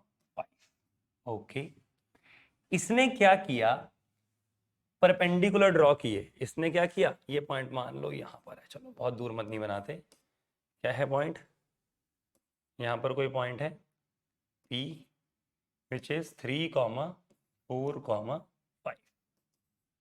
इसने क्या किया, परपेंडिकुलर्स बनाए। क्या किया, परपेंडिकुलर्स बनाए, ठीक है। सर एक परपेंडिकुलर इसने बनाया एक्स वाई प्लेन में, और उसका हमने नाम रख दिया, पहला वाला एक्स वाई था ना L, ठीक है भाई। एक इसने बनाया कौन से प्लेन में, वाई जेड प्लेन में। अरे वाई जेड प्लेन पीछे की तरफ, पीछे की तरफ, अरे भाई पीछे की तरफ समझना, ये और एक बनाया इसने एक्स जेड प्लेन में इधर। समझे बात को? तो 3 जगह पर इसने क्या बनाया, तीनों परपेंडिकुलर बनाए। कौन से पॉइंट ने? पॉइंट, ये पॉइंट पी है जो बाहर की तरफ है भाई, ठीक है ना, जैसे बाहर की तरफ है। एक बना रहा है एक्स वाई प्लेन पे, एक बना रहा है वाई जेड प्लेन में, और एक बना रहा है इधर वाले प्लेन में। समझे बात को? ये यहाँ पर कोई पॉइंट है, एक नीचे की तरफ, एक पीछे की तरफ, और एक आगे की तरफ। इधर वाला और इधर वाला तो आपको समझ में आ रहा है, पीछे वाला शायद नहीं समझ में आ रहा, क्योंकि ये आगे की तरफ पॉइंट है तो ये पीछे वाला है भैया, ठीक है। थोड़ा सा सोचना, समझ आएगा, ठीक है। अच्छा जी, अब बात करते हैं ये एल पॉइंट क्या होगा। भैया एल के लिए आपको पहले ही बताया था कि ये कौन से प्लेन में है, एक्स वाई प्लेन में है।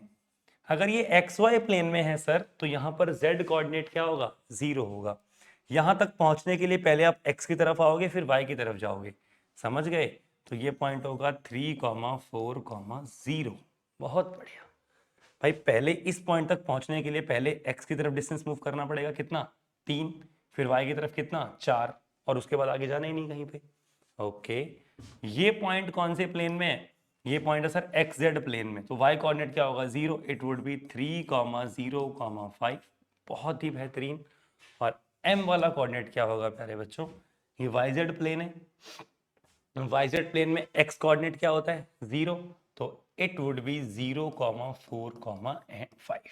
ग्रेट, तीनों कोऑर्डिनेट अपने को बड़े प्यार से मिल गए, यही तो चाहिए था। What are the coordinates of point L, M and N.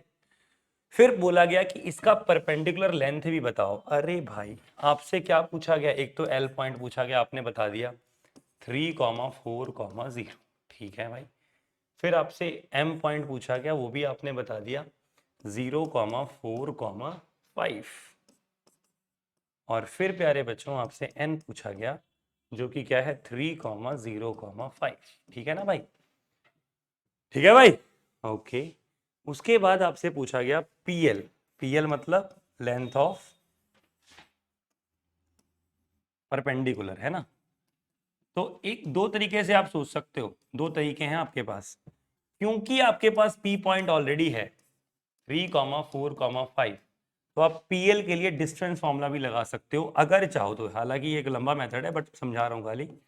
x2 minus x1 का whole square, y2 minus y1 का whole square, plus z2 minus z1 का होल स्क्वायर। तो देखा जाए तो ये दोनों जीरो हो जाएंगे, दोनों जीरो हो जाएंगे, बचा क्या, 5 माइनस 0। अरे बचा क्या, 5 माइनस 0, 5 माइनस 0 का स्क्वायर एंड रूट में लगाओ तो क्या बचा, 5। तो बेसिकली बच्चों पीएल की लेंथ आपके पास कितनी आने वाली है, 5 यूनिट्स। अच्छा, तो ऐसे समझ में आ जाएगा ये तो कि यार एक मिनट मास्टर जी, आप ऐसे क्यों नहीं बता रहे हमें कि हम कितना डिस्टेंस नहीं चले, हम z वाला डिस्टेंस नहीं चले।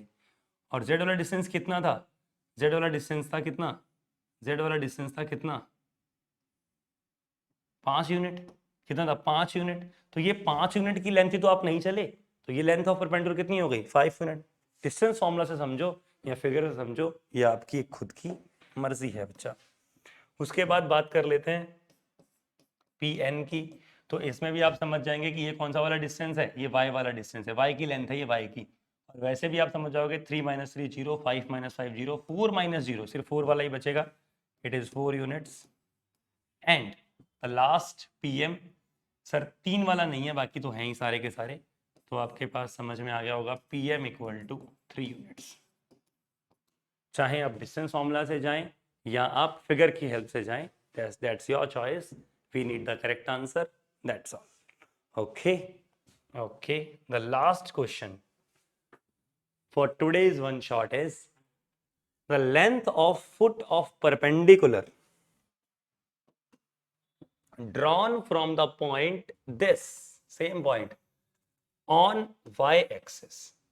आपके पास एक पॉइंट है P3,4,5 और एक y एक्सिस के ऊपर कोई पॉइंट होगा जिसके ऊपर ये परपेंडिकुलर डालेगा। तो बच्चा बोलेगा सर y एक्सिस के ऊपर सिर्फ और सिर्फ कौन सा कोऑर्डिनेट होगा। अरे बेटा y एक्सिस के ऊपर कौन सा कोऑर्डिनेट होगा, सिर्फ और सिर्फ y वाला कोऑर्डिनेट होगा। x और z दोनों क्या होंगे, 0 होंगे। x और z दोनों क्या होंगे, 0 होंगे। अब यहाँ पर आपको इन दोनों के बीच में अगर मैं इसको l बोलूँ तो आपको ये PL डिस्टेंस निकालना है। तो बेसिकली क्या हो जाएगा, 3 माइनस 0 का होल स्क्वायर, डिस्टेंस फॉर्मूला लगा दो भाई, अभी डिस्कस किया, 4 माइनस 4, उसके बाद 5 माइनस 0, क्या बचेगा? 3 का स्क्वायर 9, 5 का स्क्वायर 25, अंडर रूट के अंदर कितना आएगा? 34। ठीक है बच्चों, तो ये था आपका चैप्टर 3D, जिसमें मैंने एक बहुत ही मेहनत से और एक मतलब होता है ना कि कोई भी मतलब मक्कारी ना करते हुए पूरा का पूरा टॉपिक एक तरफ से पढ़ाया है, बताया है। 1 शॉट वीडियो है, शायद 1-1.25 घंटे की, जितने की भी बनेगी, आई डोंट नो, बट इसको करने के बाद आपको 11th क्लास की 3D के अंदर कोई भी डाउट नहीं बचेगा और कोई भी ऐसा सवाल नहीं होगा जो आपका पेपर में आने वाला होगा और आप इसमें कवर नहीं होगा। इन केस कुछ क्लियर ना हो या कोई डाउट रह जाए या कोई कॉन्सेप्ट आप चाहते हैं कि इसके अंदर सर और बता दो, या कोई भी आपका क्वेश्चन हो वैसे ही जो मेरा मुझसे नहीं कवर हो पाया, आप कमेंट्स में बताइएगा। और एक बात और जरूर करेगा, जो भी बच्चा इसको पूरा देखेगा वो इसमें कमेंट जरूर बताए, कमेंट जरूर करें कि सर कैसा लगा, कुछ समझ में आया, कितना समझ में आया, किस हिसाब से आपने वीडियो को एंजॉय किया, नहीं किया, कुछ आपको ये हेल्पफुल हुई नहीं हुई। अगर हो रहा है हेल्पफुल तो अपने दोस्तों तक, अपने साथियों तक पहुंचाएं और हमारे चैनल को भी सब्सक्राइब करें, लाइक करें, ताकि हमें भी एक पॉजिटिव एनर्जी मिले कि हाँ, बच्चे जो हम काम कर रहे हैं उसको पसंद कर रहे हैं। और मिलते हैं आपको ऐसे ही किसी और वीडियो में किसी और दिन। Bye bye.